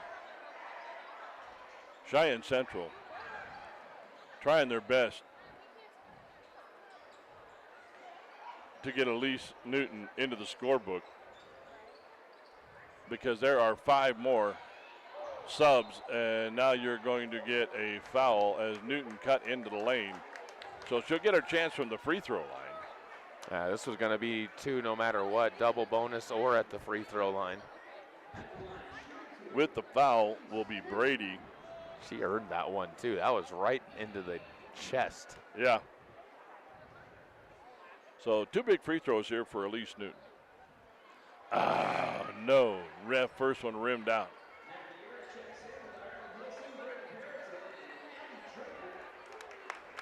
Now you clear out the rest of the bench. Those same girls that I was talking about that were just so excited just on the bench, now they actually get that moment to come out and play. Now they're getting into the ball game. And Elise Newton here needs to make this one. She does. Crowd got pumped. Like I said, they were just waiting for the opportunity to erupt a little bit on that one, and she'll sub out too. So with 1:06 to go, my goodness, we have just got a slew of players that I do not have numbers for. Holy schmoly. They had to do it to you twice. Why do it once to RJ when we can do it twice? I mean, he went so far into the bench, I'm not even sure the JV roster would help.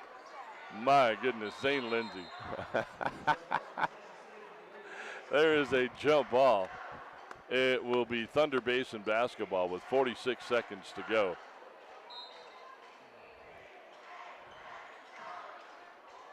I know we complain sometimes about when they give us the full rosters not separated into JV and varsity, but yeah, this is one of those times you go, man, that would be nice to that have. Would have been awesome. As Cheyenne Central playing some defense now with 31 seconds to go. There is a pass down deep, and finally finding some room is Ellie Hostreeter. And I'll say this for Zane Lindsay. He does such a good job as the ball is going to see a kick ball on Thunder Basin on the far side. He does such a good job of getting his bench players opportunities to play. Yeah. Well, I recognize Ireland Hickson. That is really almost the only one. Oh, and Hadley Urich. So I got numbers for 2 out of 5. There's Brenna Perriton. You know, 40% is a pretty good baseball. That's not bad. Average, yeah, well, so. That's good for baseball, not so good for basketball. And that will be the ball game. Cheyenne Central going to walk away with this one. 69-48 is your score. We'll be back and get you the stats on this one after a 2-minute timeout. a 2-minute break. You're listening to and watching high school basketball on 1480 K-Ray. Far from ordinary and very capable, the new 2025 Kia Seltos is here and ready to take you through any season in style. I'm AJ Miller with Kia of Cheyenne, and it's time to experience the many features of the 2025 Kia Seltos. An available powerful turbocharged engine, 8-speed automatic transmission, adaptive all-wheel drive to name a few. See the value for the money with the Kia Seltos at Kia of Cheyenne. Call 775-0123 or go to kiaofcheyenne.com and we'll make it easy. At Fat Boys Tire and Auto, our business is about more than just selling tires and fixing cars. We believe in faith, family, and community. The Fat Boys family has been serving Wyoming and Nebraska for over 50 years, and 3 generations later, our values have never changed. When you need tires or auto repairs, find the Fat Boys, and we'll treat you like family. Fat Boys Tire and Auto in Cheyenne, Laramie, Scottsbluff, and Wheatland. Get price quotes and schedule service at fatboystires.com.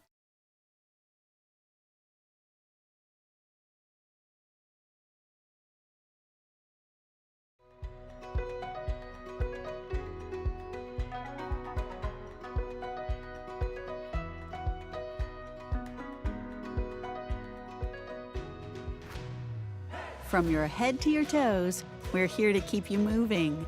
With consultation, treatment, and rehabilitation all in one location, it's easier than ever to get the level of care you deserve. Cheyenne Regional.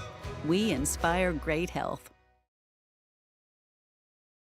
She shoots, she scores. It's nothing but net for your family dinner tonight at Two Doors Down. Two Doors Down is perfect for the active family with an expanded menu featuring Cheyenne's favorite gourmet burgers served with bottomless fries to your favorite platters, pastas, pizza, salads, a full kids menu, and much, much more. It's Two Doors Down. For a complete menu and specials, go to twodoorsdown.net. Two Doors Down, 118 East 17th Street. Flippin' great burgers since 2009.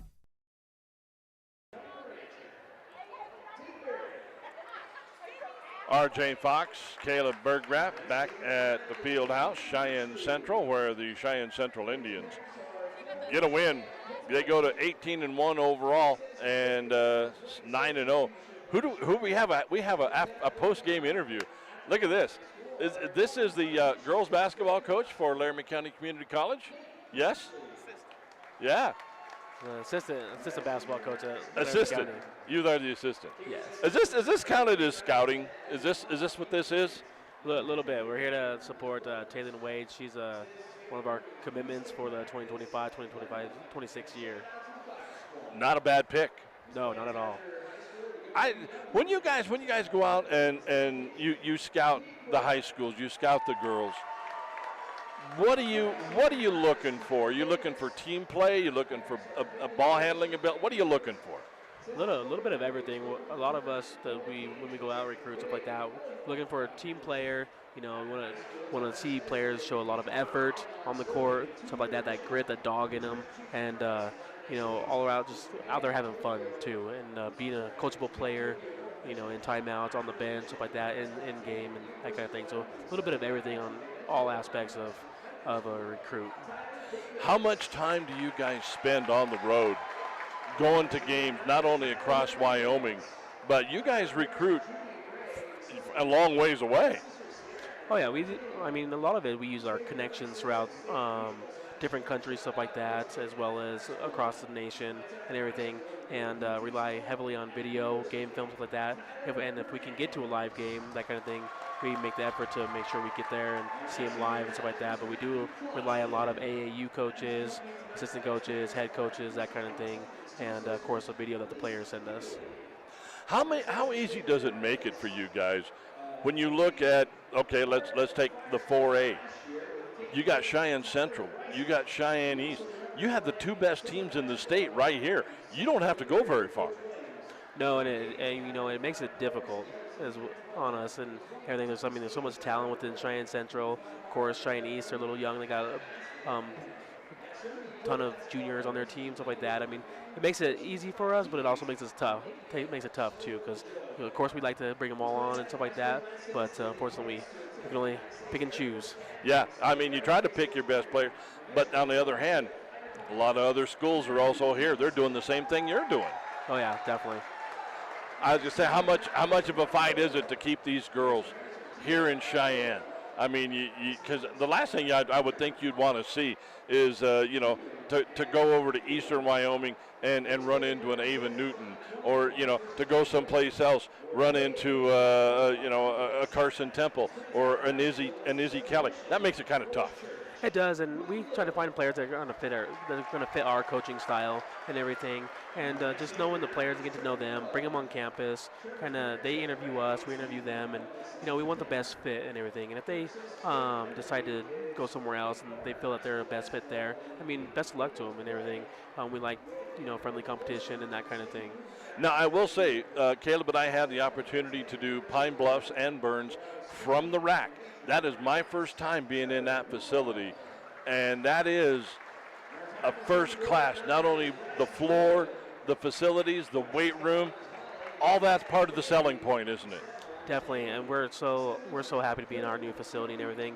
I mean, it's a huge recruiting tool for us and everything, and just for the athletes itself, being able to get in the gym, extra shots. Our weight room is phenomenal, stuff like that. Me and Danny, with our weights program, Danny, she's a certified strength conditioning coach and everything. Her background is in kinesiology, so our weights program is that of a D1 program. That's what we sell our recruits on and everything in our facility.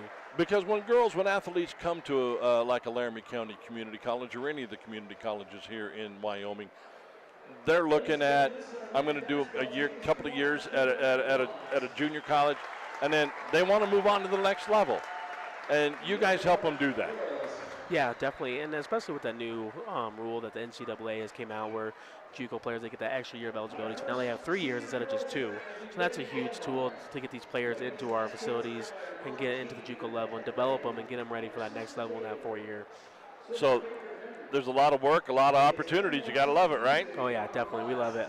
And you get to hang out at the gym and watch some basketball all at the same time. Exactly. It's always a grind. It's always a grind. I love how that works out. A tough job. Oh, yeah. Oh, man, that is something else. All right, we want to thank the fine folks from out at Community College, LCCC, for stopping in and chatting with us. And, you get a lot of chance to work with these guys a lot more than I do. Oh, yeah. And it's a year-round gig.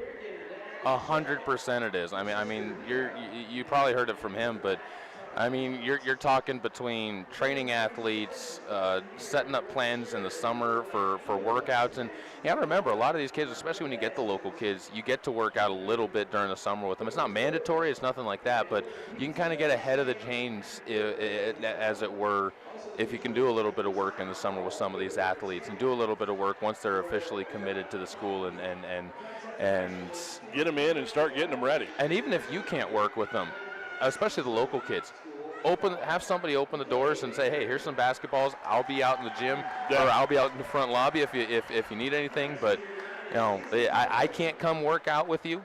But on the same side of things, there's a wide open gym here that you can get into. The same boots you're going to be shooting on later on in your career. And I saw some of those neat little things. You guys got the, I don't even know what it's called, man. They didn't have them when I was in school. They barely had baskets. We had to use like peach baskets, things like that. The shooting guns. The shooting gun, yeah, because I mean they catch the ball, they throw it back to you. Oh yeah, no, I mean we get treated well, and I do got to give a shout out too. By the way, Wally Erickson was texting me a little bit earlier. I was telling you that I was kind of talking with the booster once, which is why I went silent every once in a while. But our booster club does a fantastic job of supporting us in those ways. The shooting guns come from our booster club. You talk about the crowd that even just in general comes in. The booster club is a huge part of just making sure that the athletes feel supported, whether it's being a dorm parent, which there's always information on being that. That's not even just an athletics thing. That's a school-wide thing. But you talk about being a dorm parent. You talk about the just day-to-day work that goes on of making sure that we can provide some of the best athletics in Region 9. That's what comes from having a booster club that supports like that too, to give us those nice little toys that our athletes get to play with. Yeah, and for those that don't know, Caleb Burgraff, by the way, is the sports information director at LCCC, and will be more than happy to talk sports with you about any time. All right, let's run down through the scoring from that as the halftime festivities still going on. Senior night here at Cheyenne Central High School. Individual scoring for the Indians, they were led by Carson Temple, who had 20. Izzy Kelly was 16. And then you just had a whole bunch of everybody. McKay Garrick had 3. Elizabeth Needham was 6. Elise Newton with 1. Sammy Schaefer with 2. Reagan Gabehart with 7. Taylon Wade with 8. And Ava Newton with 6. Again, the Lady Indians getting the win 69-48. All right, we get set to switch gears, and as is our halftime facilities still going on, we do have the boys contest coming up here in just a few moments. What we will do is we will break for just a little bit from the field house for just a couple of minutes. Okay, 2 or 3 minutes. 3 songs. Okay. I was going to say songs, not minutes. But minutes. Okay. Well, we're going to play 2 or 3 songs and just kind of kill. So we're going to send it back to the K-Ray Studios.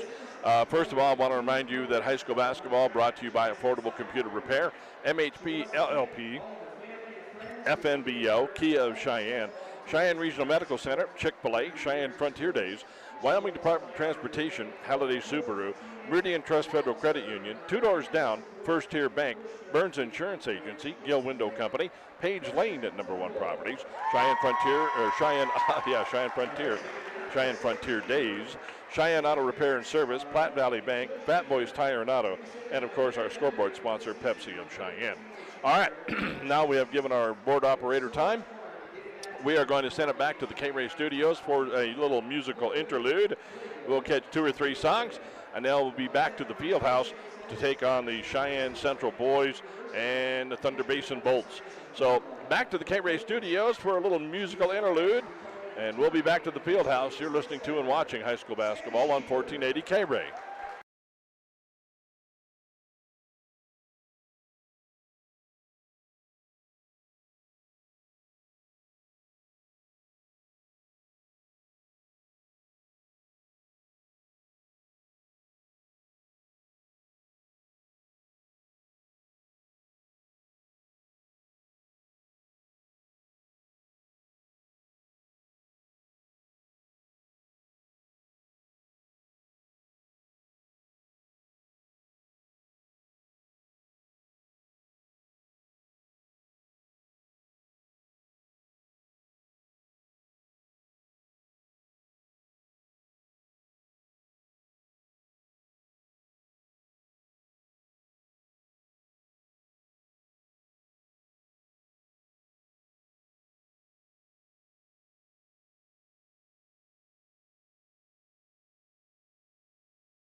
She shoots. She scores. It's nothing but net. For your family dinner tonight at Two Doors Down. Two Doors Down is perfect for the active family with an expanded menu featuring Cheyenne's favorite gourmet burgers served with bottomless fries to your favorite platters, pastas, pizzas, salads, a full kids menu, and much, much more. It's Two Doors Down. For a complete menu and specials, go to twodoorsdown.net. Two Doors Down, 118 East 17th Street. Flippin' great burgers since 2009. Hi, this is Larry Proative talking about affordable computer repair. Lanny at Affordable Computer Repair in Cheyenne reminds you whenever your personal computer, laptop, or iPad is not performing to your standards, then it's time to call Affordable Computer Repair in Cheyenne at 307-256-8971 and let Lanny's many years of experience fix or address the problems that may exist. Also, watch out for those bad elements out there to harm your computer. Affordable Computer Repair is the perfect choice to consult you on the proper maintenance for your systems. Remember, it's Affordable Computer Repair in Cheyenne. Please call 256-8971.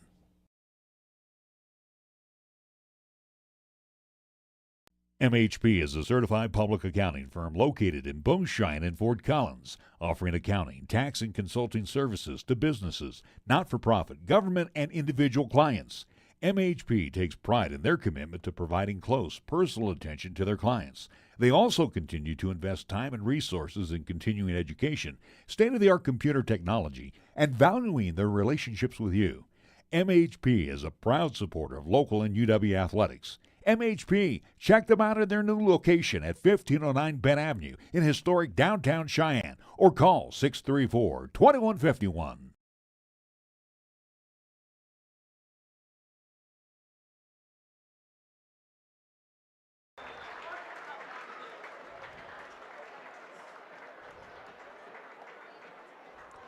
They throw a little flourish into there as they're leaving the court, too.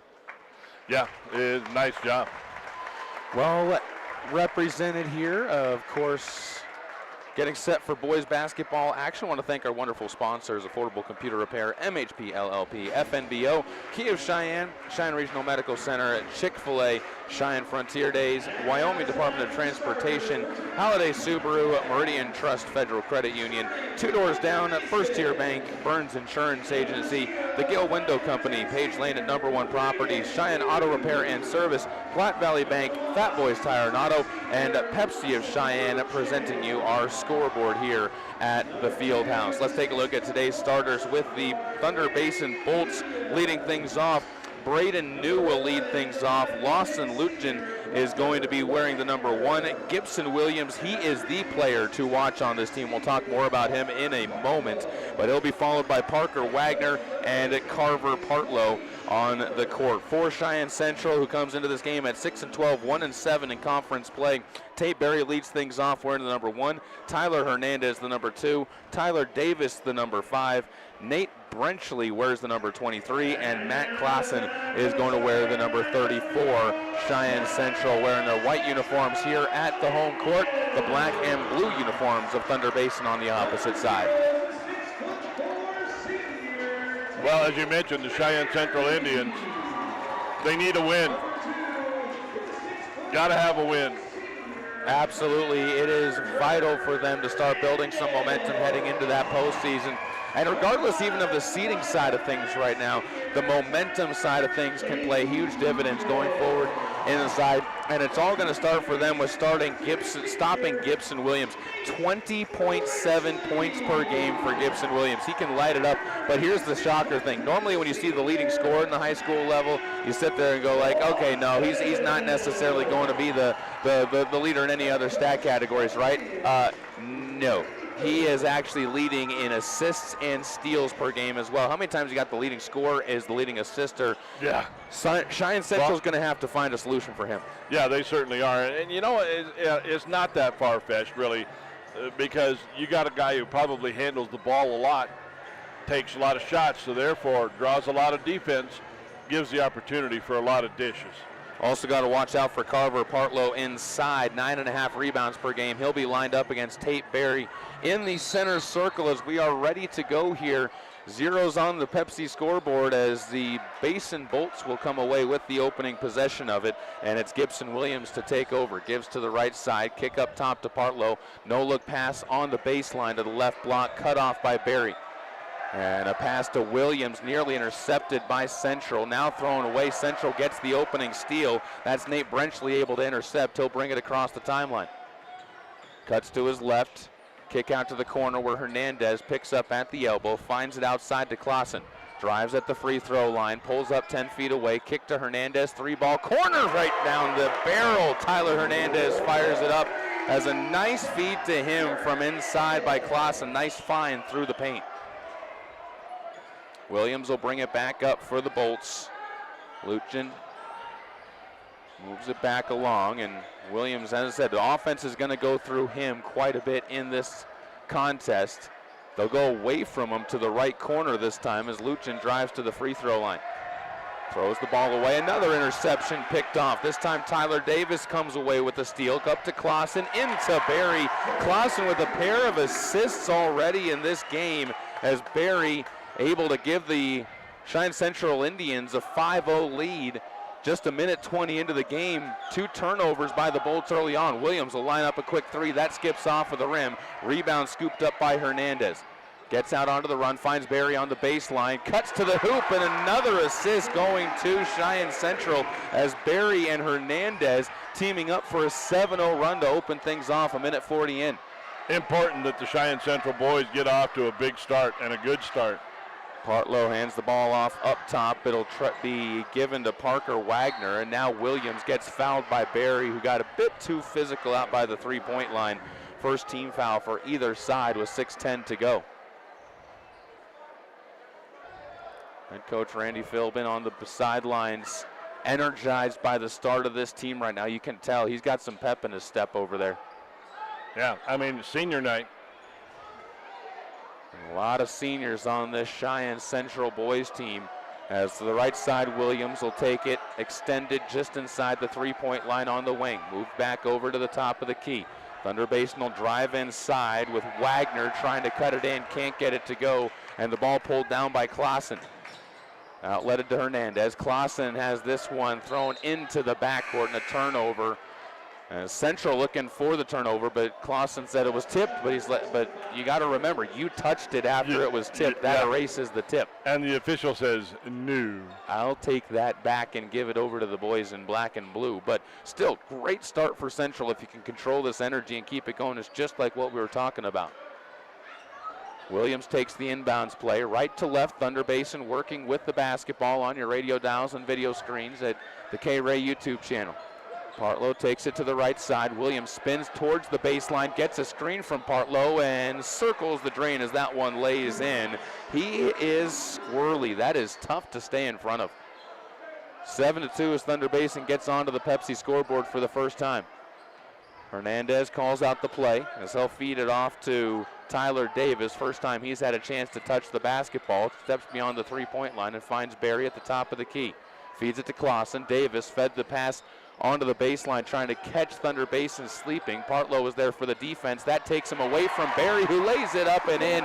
Nice find by Davis, who has his first assist, and Barry off to a 6-point start. Ball thrown away as Davis gets a steal, but then he throws the ball away, trying to push the pace down the court. 9-2 as a tie-up on the baseline, forced by Barry to return the favor, and 3 straight turnovers between the two sides have Central coming back the other way, as this time it was Torrin Williams who ended up getting tied up on his drive to the hoop. A lot of back and forth action. That favors Central early on in this one as Clausen will come up. They'll break a full court press being applied by the Bolts. Drive to the baseline, cut off. And they'll release the pressure back with Davis. Spins to the top of the key, gives it outside to Hernandez. Another 3-ball off the side of the rim, no good. Scooped up by Thunder Basin. Williams looking to attack. Stutter steps, gets cut off. Good defense outside. Played by Nate Brenchley. Spin move back into the lane. Fade away off the rim, no good by Braden New. Rebound scooped up by Hernandez. That's his second of the game. Brenchley tries to attack on the baseline himself, runs into a double team, and the trap is going to force the ball off Brenchley or force him into the sideline. I'm not sure if he lost the ball or if he stepped on the sideline first. Either way, the turnover committed. 4:11 to go. Still a 7-point lead for Cheyenne Central, who started this game off on a 7-0 run, as Williams will bring the ball up the court. New sub onto the game. Parker Gully takes it, moves it up to Partlow up top. Nearly has the ball poked away from him by Will Little, who's also come onto the court for Central and the Indians. Also subbing on Bryson Philbin. It's his first minutes. As a foul called on the cut to the hoop. No, they say on the floor. Williams was hoping to try and get some free throws out of it, but Will Little instead will pick up the foul. That's the second team foul on Central, first on Little. So the ball don't count, and you don't get to go to the free throw line. Still keep possession if you're the Bolts. Inbounds play coming from Trip Birchfield. Sent out beyond the three-point line. Williams with a hand in his face is going to end up getting fouled by Philbin in the corner. He has no fear of putting up a shot if someone's close, and part of that's the reason why, is he knows some of those times he's going to get to put up a shot. But again, they call this one on the floor, so just inbounds coming from the Bolts. Inbounds play goes to Torrin Williams. And shocker of all shockers, they find Williams up at the top. He'll step back, fade away, good. Gibson Williams that time, he's got all 5 points for the Bolts early on. And Cheyenne Central's lead cut down to 4, pushing the pace down the court. Cade Brown kicks outside. Clausen's three off the side of the rim, tries to follow it, but Partlow there for the board as Thunder Basin will bring the ball back up to the right side wing. Trip Birchfield gives to Williams, back out to Birchfield. His three is good as Williams gets the assist. Birchfield onto the board from deep. It's 9-8. That's an 8-2 run coming from Thunder Basin, who nearly forced the turnover with this full court press. Brown up the court, will throw the ball away. Williams jumping the pass. Gibson takes it into the lane, powers his way up through contact, count it. And no, an offensive foul turned back over the other way as Williams will turn this one over. I couldn't tell if the official was saying count the basket or turnover on that one. I had to wait for the reaction from the crowd. Yeah, me too, because it was a bang-bang play under the basket. Good play for Cheyenne Central, though, forces the turnover. Gibson Williams takes up his first foul. Central still having some trouble with this man-to-man full-court press that's being applied by the Thunder Basin Bolts, and it's not even a full man-to-man. They've kind of got a man principle, but actually now that I look at it taking its shape, it looks more like a 1-2-1-1. Break it to the near side as Philbin will bring it towards the three-point line for Cheyenne Central. 2:43 to go. 1-point contest as the Bolts have responded with a run of their own. Left side, Brown lines himself open for three. Can't get it to go. Barry inside gets the offensive board, but his putback falls off of the rim to the left. Thunder Basin, chance to take their first lead of the game. Gibson Williams has stepped back, kicks to the left side for another chance at an assist. Parker Goalie circles the drain, but it bounces outside to Brenchley for his first rebound. Cheyenne Central still retaining that lead, haven't trailed in this game yet. Philbin drives into the lane, has the ball poked away, stays with it though, gives it back out to Brown. His step back, pulled away from him as it's going to be poked out of his hands by Braden New. And a foul called against Central as they reach in trying to avoid giving Gibson Williams a chance for the ball. They foul instead Trip Birchfield. That's the fourth team foul against Cheyenne Central with 2 minutes to go. So now you got to be a bit more cautious as Birchfield will sub out. Torrin Williams will return to the court. That's Lawson Lutkin who returns to the court. Gibson Williams inside says, I don't need either of those two. We'll just take the lob pass into the paint. That is now an 8-0 run from the Bolts. Drive into the lane. Davis kicks out to Barry. Three ball from the corner off the side of the rim. No good. Davis, though, inside with the offensive board. Tyler gets his first rebound and his first points. And we trade leads. Second lead change of this first quarter. And it's 11-10 in favor of Cheyenne Central. Thunder Basin slowing things down on their side. They'll run the offense with a kick pass to the right side for Parker Goalie. Partlow takes it on the baseline, backs his way in. He gets called for the offensive foul. Davis is doing it all. Yeah, he held his ground. That's all he needed to do. Got put into a very disadvantageous position on the defensive switch. I mean, But the only size difference there is what, 6, 8 inches? at minimum. Minimum. You took the words out of my mouth with the disadvantageous, and props on getting it out. You did better than I would have. Brown with the inbounds play will bring the ball forward to the near side. Will Little thought about attacking, instead gives it back to Brenchley, who goes to the left side wing. Attack on the baseline, handed off towards Brown. Now Davis rises from the top of the key. That one off the heel of the rim. Rebound nearly swiped away by Barry, but holding on to it was Braden New. Thunder Basin, another chance to take the lead back. They've only led once in this game. That was at 10-9. Williams near side. That is good again. Gibson Williams already halfway to his average. He's got 10 of their 13 points with 44 seconds to go here in the first quarter. Brenchley up ahead finds Little. Good motion on the attack across half court. Breaks the full court press for Cheyenne Central. Brenchley gives it near side for Brown. Quick release three. That's good to answer back. Cade Brown fires his first three of the game down. Nice assist by Brenchley for his first. And our fourth lead change of the game leads us to a 14-13 lead for Cheyenne Central. Great job in this first quarter answering shot for shot with Thunder Basin. Gibson goes to the right side. Williams pulls back from 24 feet. You are kidding. That one, nastiest shot of the game. Nearly another one on the baseline as a steal scooped up by Lujan. Takes us to the break as we'll head to the second quarter. Bolts up 16-14, but we've got a great offensive affair going on here at the Cheyenne Central Fieldhouse. Back in 30 seconds with the start of the second quarter on 1480 K-Ray. Hi, this is Brian with the Gill Window Company. Did you know we build our own windows right here in Cheyenne? The interior of our vinyl framed windows has been re-engineered over the years with upgrades to handle Wyoming's harsh weather. They are energy efficient windows with low E glass that redirects heat waves to keep your home warmer in the winter and cooler in the summer. See for yourself why the Gill Window Company shatters the competition. Visit gillwindow.com or call us today at 778-3037.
Chick-fil-A at Windmill and Delrange serves up breakfast, lunch, and dinner each Monday through Saturday. And at Chick-fil-A, they don't have to stray from their menu. They're proud of what they do all the time. Chicken. Check them out online at CheyenneChicken.com and have them cater your next event. Use the convenient drive-thrus, come inside, or use the Chick-fil-A app to do your next order. Chick-fil-A at Windmill and Delrange.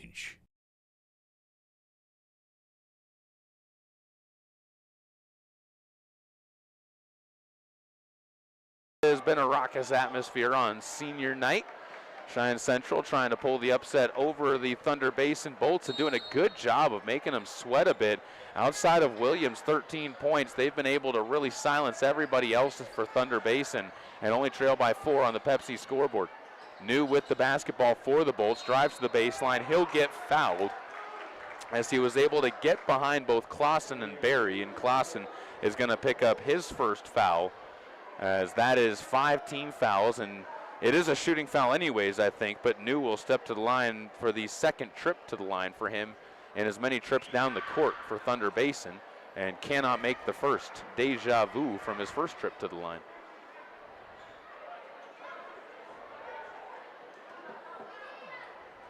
.333 to go in the second quarter. Second free throw also rattles out, no good. Rebound tipped out of play, and they say off of Barry, who came soaring into the lane, trying to split the difference, and Torrin Williams kind of jostled him enough so he couldn't pull it in. Bodies hit the deck, but Thunder Basin gets the inbounds play. They give it to Torrin Williams. Pass thrown away off of the foot of Clausen. It's going to be bounced towards the right side of the court. And Thunder Basin will walk it back over to the left side of the court for another inbounds play. This time Parker Goalie will start the action. Or are they going to give it to the baseline? They'll send it to the end line. And instead of Goalie doing the inbounding, it'll be Braden Newt. 4 corners around the free throw line. Man-to-man being played by Cheyenne Central. As the ball gets sent up top, Goalie gives over to the right side for Newt. Williams calling for it down low. New now gives it off to Partlow. Now back to Williams. Gavin guarded outside by Clausen. Tacks into the paint. Pulls up from 12 feet. Too strong off the heel of the rim. Barry there for the rebound. Outletting the ball forward. Trying to find Clausen. Has that one just too far out in front of him. Barry did a good job getting to the rebound, and I like the play of going deep, but execution not there. No, and Cheyenne Central has done that several times. Just one pass. It's like they're just a half beat off. And sometimes that's when you got to feed it on the ground up there. It's a risky play, but either way, a turnover doesn't help you. So you might as well give it on a turnover that you can handle. Partlow hands the ball up at the top of the key. Williams steps back. Barry gets back into him and forces him to deny him the 3. Williams having some trouble getting any points. Hasn't scored yet in this quarter. Right side, New takes hold of the basketball. Spin move on the wing. Trip Birchfield, goes back up to the top of the key, and now New finds the bottom of the bucket. Couldn't make either of his last 2 free throws. I'll step back from 20 and nail this one. That's a 7-0 run coming from the Thunder Basin Bolts since we were tied at 16 each. Right side, Little gives the ball up top. Clausen rotates it to Davis into the left corner, where Brenchley looks to feed it to Barry. Gets him there, one-on-one. He'll rise up, too strong off the heel of the rim. Rebound bounces to Gavin Williams, who wants to look to run. Pulls up instead, though, as the defense again steps in front of him. Finds New. New back out to Williams, fading away from the right corner. That's no good. Davis scoops up another rebound. He's got 3 boards in the game. Outlets it up ahead to Clausen. Barry looking to the baseline, trying to find Little. Couldn't curl that one in, and throws the ball along the baseline back over to Thunder Basin for another turnover. And it seems like you're a bit rushed if you're Central trying to get momentum back. I think so. I think they're pressing a little too much. And you got to take care of the ball. You got to make better passes. You scored 2 points in over 6 minutes of the second quarter. Got to find a way to get a little bit of an offensive spark in this final 100 seconds as the clock ticks to 1:37 to go. Rising up for another 3 ball. A no-good shot missed there by Braden New. Rebound pushed up ahead, and just as the doctor ordered, they get a nice layup, but Clausen rolls it along the heel of the rim. Little gets it back again. Back to Clausen, fouled inside of the lane, and Matt's going to step to the foul line. At least that time Cheyenne Central drew the foul and will get a chance at some free throws. Clausen, a good option to send to the line as he's got the opposite colored shoes, green on the left, red on the right, or is that orange? Not sure which, but hopefully it's green means go for the senior at the line. He definitely got a lot of colors covered in them shoes. Misses the free throw off the right side, no good. First free throws of the game for Central as well, as they have not been very aggressive attacking inside in this game in terms of drawing, unless it's been open attack. Also, as we've talked about too, the execution. Free throw number 2, left short off the side of the rim. Davis fights for another rebound, and I think timeout taken to save possession. Good call. As Cheyenne Central looking to the smallest player on the court to spark him. He's done it before in the first quarter. Can he do it again? 30-second timeout. We'll step aside for a quick 30. Back after this on 1480 K-Ray. Overnight stays, weekend getaways, or last-minute vacations. However you choose to get away, earn double rewards on your travel purchases with your Platte Valley Bank Rewards credit card. Earning is twice as nice on hotels, airlines, car rentals, and more, now through December 31st. As always, earn 1 point per dollar spent on everything else, plus no annual fee. Apply now at pvbank.com and start earning double today. Platte Valley Bank, member FDIC. Subject to credit approval, certain restrictions apply. Special offer only valid on consumer rewards credit card. Central saving the possession MHP with a is a fourth certified rebound of the public game accountant from Davis. He'll step to the baseline to inbound for the Indians as they look to try and stop a 7-0 run coming from Thunder Basin. And a nice step through by Clausen, but almost too open, misses the layup inside, claps his hands on his way down the court. He knows he had a momentum changer there. He did. Right side basketball goes to Birchfield. Finds Williams. Gavin inside of the lane. Forces it through contact. No good. No call as well. But the rebound picked up by Luchin inside. He gets his first basket. The run extends to 9-0 for Thunder Basin. Davis trying to break the press though. Runs right in to the awaiting Partlow. And the ball fed forward. Is going to see a foul called that'll send Luchin to the free throw line again. As it's going to be Hernandez picking up the hold. Tyler gets his second. That last trip down by Cheyenne Central, I think he was expecting a lot more traffic than what was it, and he was like, there wasn't any. Yeah, he was waiting for the contact. And then just moved it over the top. And I'll tell you, that happens at every level of the game. It's the Olay defense. You're not meaning to play Olay defense, but everybody just slips through. First free throw, no good. That is something helping out Cheyenne Central right now. 1 of 5 at the foul line for the Thunder Basin Bolts. Second free throw falls off the front of the rim as Davis gets his 5th rebound of this opening quarter. Trapped along the baseline, has to just throw the ball off of Luchin on the end line and ends up saving the possession for Cheyenne Central. 39 seconds to go in the first half of play, 25-16. This was tied at 16 with about 4 minutes to go. Pass over to Hernandez after he got the ball inbounded. He'll be fouled on the backcourt with the double team trying to trap him. And Luchin picks up his first foul of the game. 3rd team foul, so the Bolts have some to give here. 33 seconds to go. This full court pressure really causing Cheyenne Central issues. Cheyenne Central will skip it the opposite way this time, breaking it a little bit easier. Martin gives it to Davis, gets it back on the right sideline as he'll drive into the lane, but then gets caught on the baseline, throws it away. Luchin up ahead, finds Gavin Williams. He'll hesitate into the lane, draws the defense, kicks out to the left corner. There's that assist you were talking about as Birchfield gets his second 3. It's now a 12-0 run. Cheyenne Central panicking on getting the ball up the court in short time, throws it away to a steal by Williams. He'll hand off. There's another triple, curled in by Trip Birchfield. Back-to-back threes on back-to-back assists by Gavin Williams. 31-16 and a 15-0 run to close it out for Cheyenne Central. Wow! As they take this one to the break. That was tough. I thought Central had a couple of chances to break that run, break that momentum, and just could not get it done.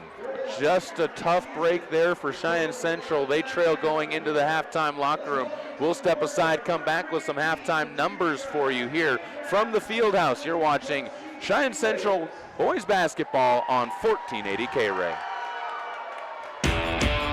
In the last week of July, you'll find the superstars of rodeo at Cheyenne Frontier Days.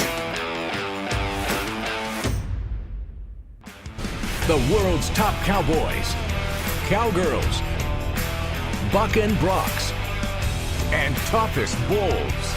Grab your hat, pull on your boots, and join in the Cowboys' favorite rodeo. Rodeo tickets on sale now. Cheyenne Frontier Days, the wildest ride in the West.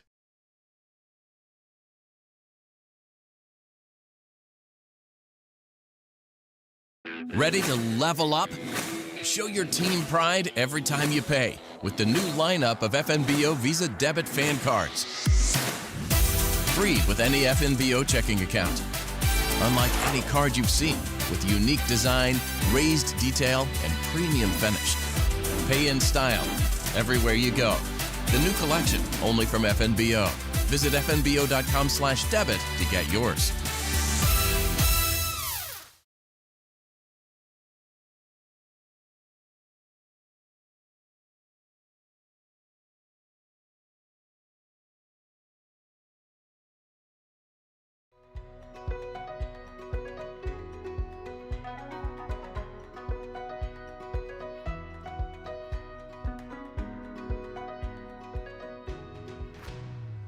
From your head to your toes, we're here to keep you moving. With consultation, treatment, and rehabilitation all in one location, it's easier than ever to get the level of care you deserve. Cheyenne Regional. We inspire great health.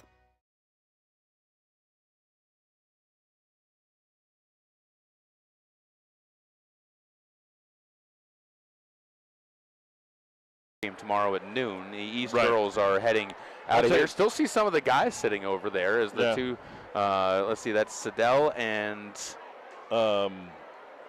Johnson. The two Johnson boys. I'm blanking on, oh my goodness, Traden Johnson. There we go. So pretty much the entire Cheyenne East girls team was just to our right for the entire Central girls action. They hung around for the halftime of the boys game. And, they've seen enough. They are heading back. They'll be at it tomorrow. We'll have that game here for you on 1480K. Well, we in the Royal we. It's going to be you with that game. It's going to be me is what it's going to be. Me and Doug from the Thunderdome over at Cheyenne East. They put on a pretty good show over there. I'll give them that. I'll tell you what, the band over there will make it makes your heart pound a little bit when it comes to the amount of energy that they can pack into that building. And speaking of energy right now, Cheyenne Central has brought energy. They just have not been able to necessarily channel the energy into points on the scoreboard. No, they've had a lot of opportunities, but it's been, some inaccurate passing. And then there was a couple of times they got the ball right down deep, point blank, couldn't get it in. It's been tough for Cheyenne Central. They've had their chances, they've had opportunities, just haven't been able to capitalize on it. You talk about if they can just kind of figure a few things out on that side, as we nearly have an award winner here at the halftime break. He almost made the halftime shot on the first one and off the rim on the second one. I'm more intrigued on if he's got a second left or he's got another shot at it. As the final halftime heave, they're going to give him one. Barry Ward is being generous here as the final shot up, and he caught rim 4 times. He was close every time. And on a 5th one, he gets it. They gave him the 5th one, even though time had ran out. Barry Ward, man of the year right there. gave him one more opportunity. He did. He rang the iron every time. Oh my goodness, that just drew the attention. That was about as exciting as our first half, which it was. Honestly, was very exciting out there. Cheyenne Central jumped out to a 7-0 lead in this one, and a big part of it, Tate Berry and Tyler Hernandez got the offense rolling. Unfortunately, after that, Cheyenne Central was only able to manage another, I have to do math in my head, 9 points after that moment. Yeah, they got off to a great start, and then Thunder Basin just kind of grabbed the initiative and walked away. On the other side of things, Gibson Williams got off to a slow start, but in a blink of an eye, after they were down 9-2, Gibson Williams suddenly said, I am the real deal. Like, don't be doubting who I am. He had 13 of the 16 points in the first half for Cheyenne Central. Yeah. Or excuse me, for Thunder Basin. For Thunder Basin, yeah. Boy, and he hit, that one jumper was 25 feet falling away. Oh, absolutely. And then he decided to show off other parts of his game, finds multiple assists in that half in the second quarter as he got Trip Birchfield at the end going. And you're thinking, okay, you're only down 25-16 after having only a 2-point quarter if you're Cheyenne Central, and you look up and all of a sudden in the blink of an eye, back-to-back threes, and Trip Birchfield makes both of them and is able to can it in for a suddenly 15-point lead, and you're getting doubled up at the break. Yeah, it was, a lot of back and forth action. And like I said, Cheyenne Central had opportunity after opportunity and could not capitalize, could not make it go. Some bad passing, some bad shot choices, had some great shots, couldn't knock them home. It's a game of momentum. It certainly is. And I really think, I think Central can get back into this. Oh, I absolutely think they can. Their defense, and I'll give that the shout out as we'll take a break after our next couple of thoughts, but their defense, RJ, brought the energy you need to keep up with a team like this one. No inside presence at all right now. It's really been the threes where you've seen 8 threes hit by Thunder Basin. They have. They get the 2 right at the end of the half, right at the end of the second quarter too. That was huge. I mean, you hit one, you get the steal on the inbounds, you get another one.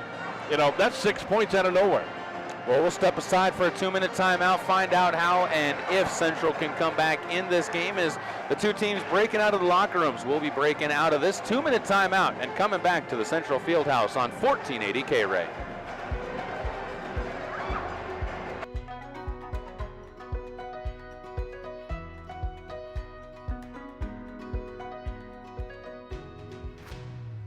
From your head to your toes, we're here to keep you moving. With consultation, treatment, and rehabilitation all in one location, it's easier than ever to get the level of care you deserve. Cheyenne Regional, we inspire great health. No reason to slow down now. The new 2025 Kia K5 is here at Kia of Cheyenne. I'm AJ Miller, and the new 2025 Kia K5 now has a larger, more powerful standard engine or add a turbocharged engine with 290 horsepower. Get standard remote start and climate control or go for all-wheel drive, heated seats, and steering wheel to be ready for any season. Kia of Cheyenne gives you more value for the money. Call 775-0123 or go to kiaofcheyenne.com and we'll make it easy. Being game day ready means bringing the die-hard passion. All in, all the time. And now you can show your Cowboys pride everywhere you go with the Cowboys Visa debit card. Free with FMBO free checking. Gear up, game on, and give it up for the Pokes every time you pay.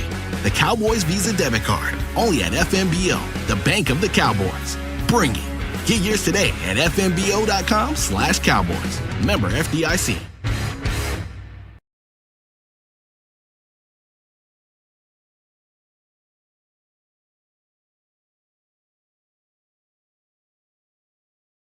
Whether it's snow, sleet, or ice, winter weather can cause extremely dangerous road conditions. Preparing yourself and your vehicle for winter weather is key. If you're stopped or stalled in wintry weather, stay focused on yourself and your passengers, your car, and your surroundings. Stay with your car. Let your car be seen. Be mindful of carbon monoxide poisoning. Don't run your car for long periods of time with the windows up or in an enclosed space. You know the rules. Do not text or drive distracted. Obey posted speed limits and always drive sober. Both alcohol and drugs can impair safe and responsible driving by affecting things such as coordination, judgment, perception, and reaction time. And remember, always wear your seatbelt. Paid for by Federal Highway Safety Funds. Time, but the final 4 minutes not get away from a little bit there after it was tied at 16. It did. They give up 6 points right, the last 5 seconds of the quarter on a couple of three-pointers.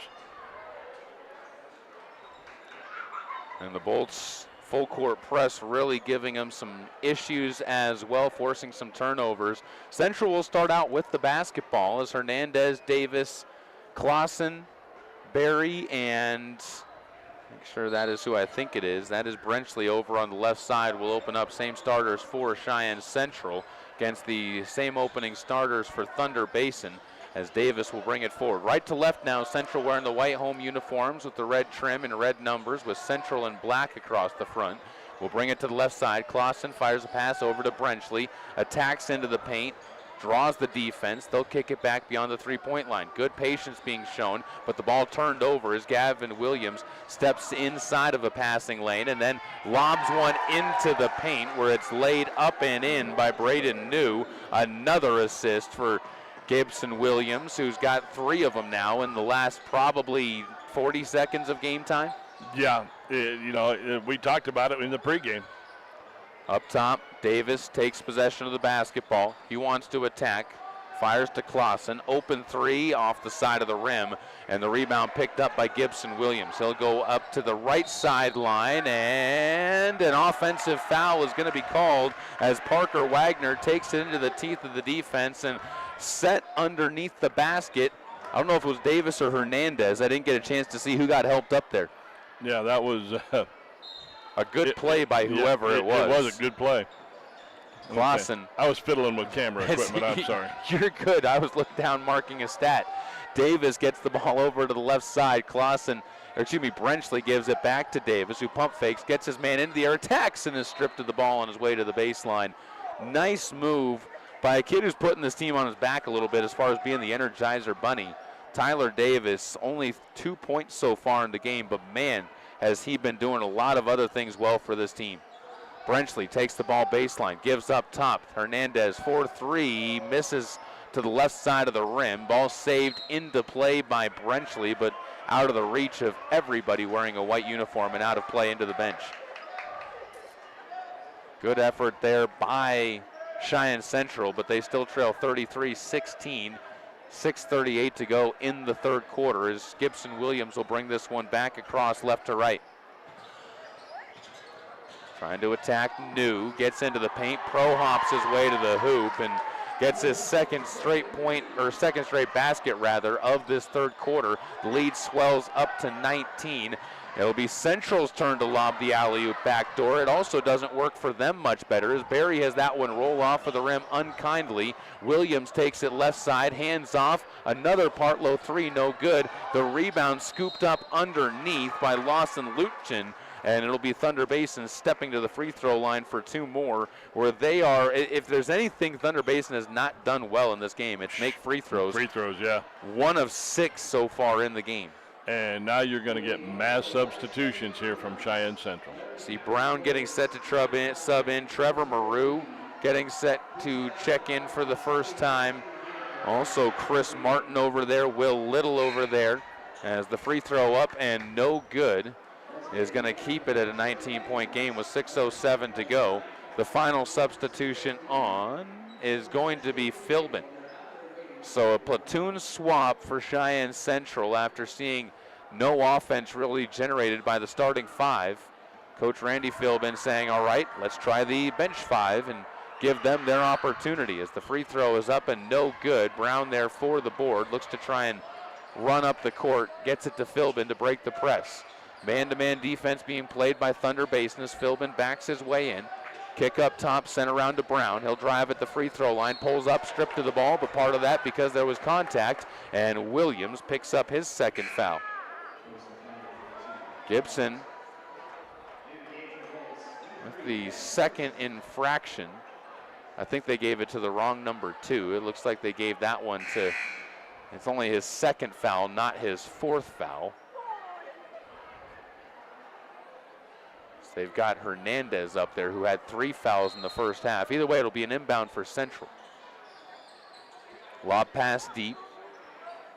And it'll be taken near side by Martin. Chris drives to the right elbow, gives outside to Brown. Thought about the quick fire 3, bobbled it a bit. Instead, they give it to the corner where Martin fires down the 3.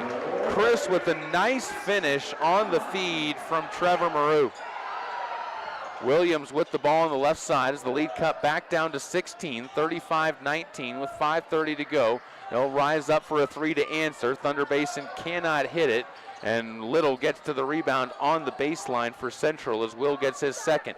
Up ahead, trying to get inside. Trevor Maru gets cut off, has the ball, hand the ball off again. It's Brown going right side. Philbin backs his way into the paint, floats one up with the right hand. That's good, and a 5-0 run being picked up here by Cheyenne Central. Closes it to 14, closest they've been since halftime. Clock winds under 5 to go. This is the type of run they needed, RJ. Oh, absolutely. Williams ends it, though, as he's going to slice to the hoop for his first points of the second half. He's got 15 in the game, leads all scorers in the game. Central, though, breaking the press, gets to a 2-on-1. Brown goes through the paint to Little. Will has to retreat as the pass was a little bit off the mark, and then it's Partlow coming up with the steal, and as he's running down the court, he'll be reached into and fouled to stop the fast break.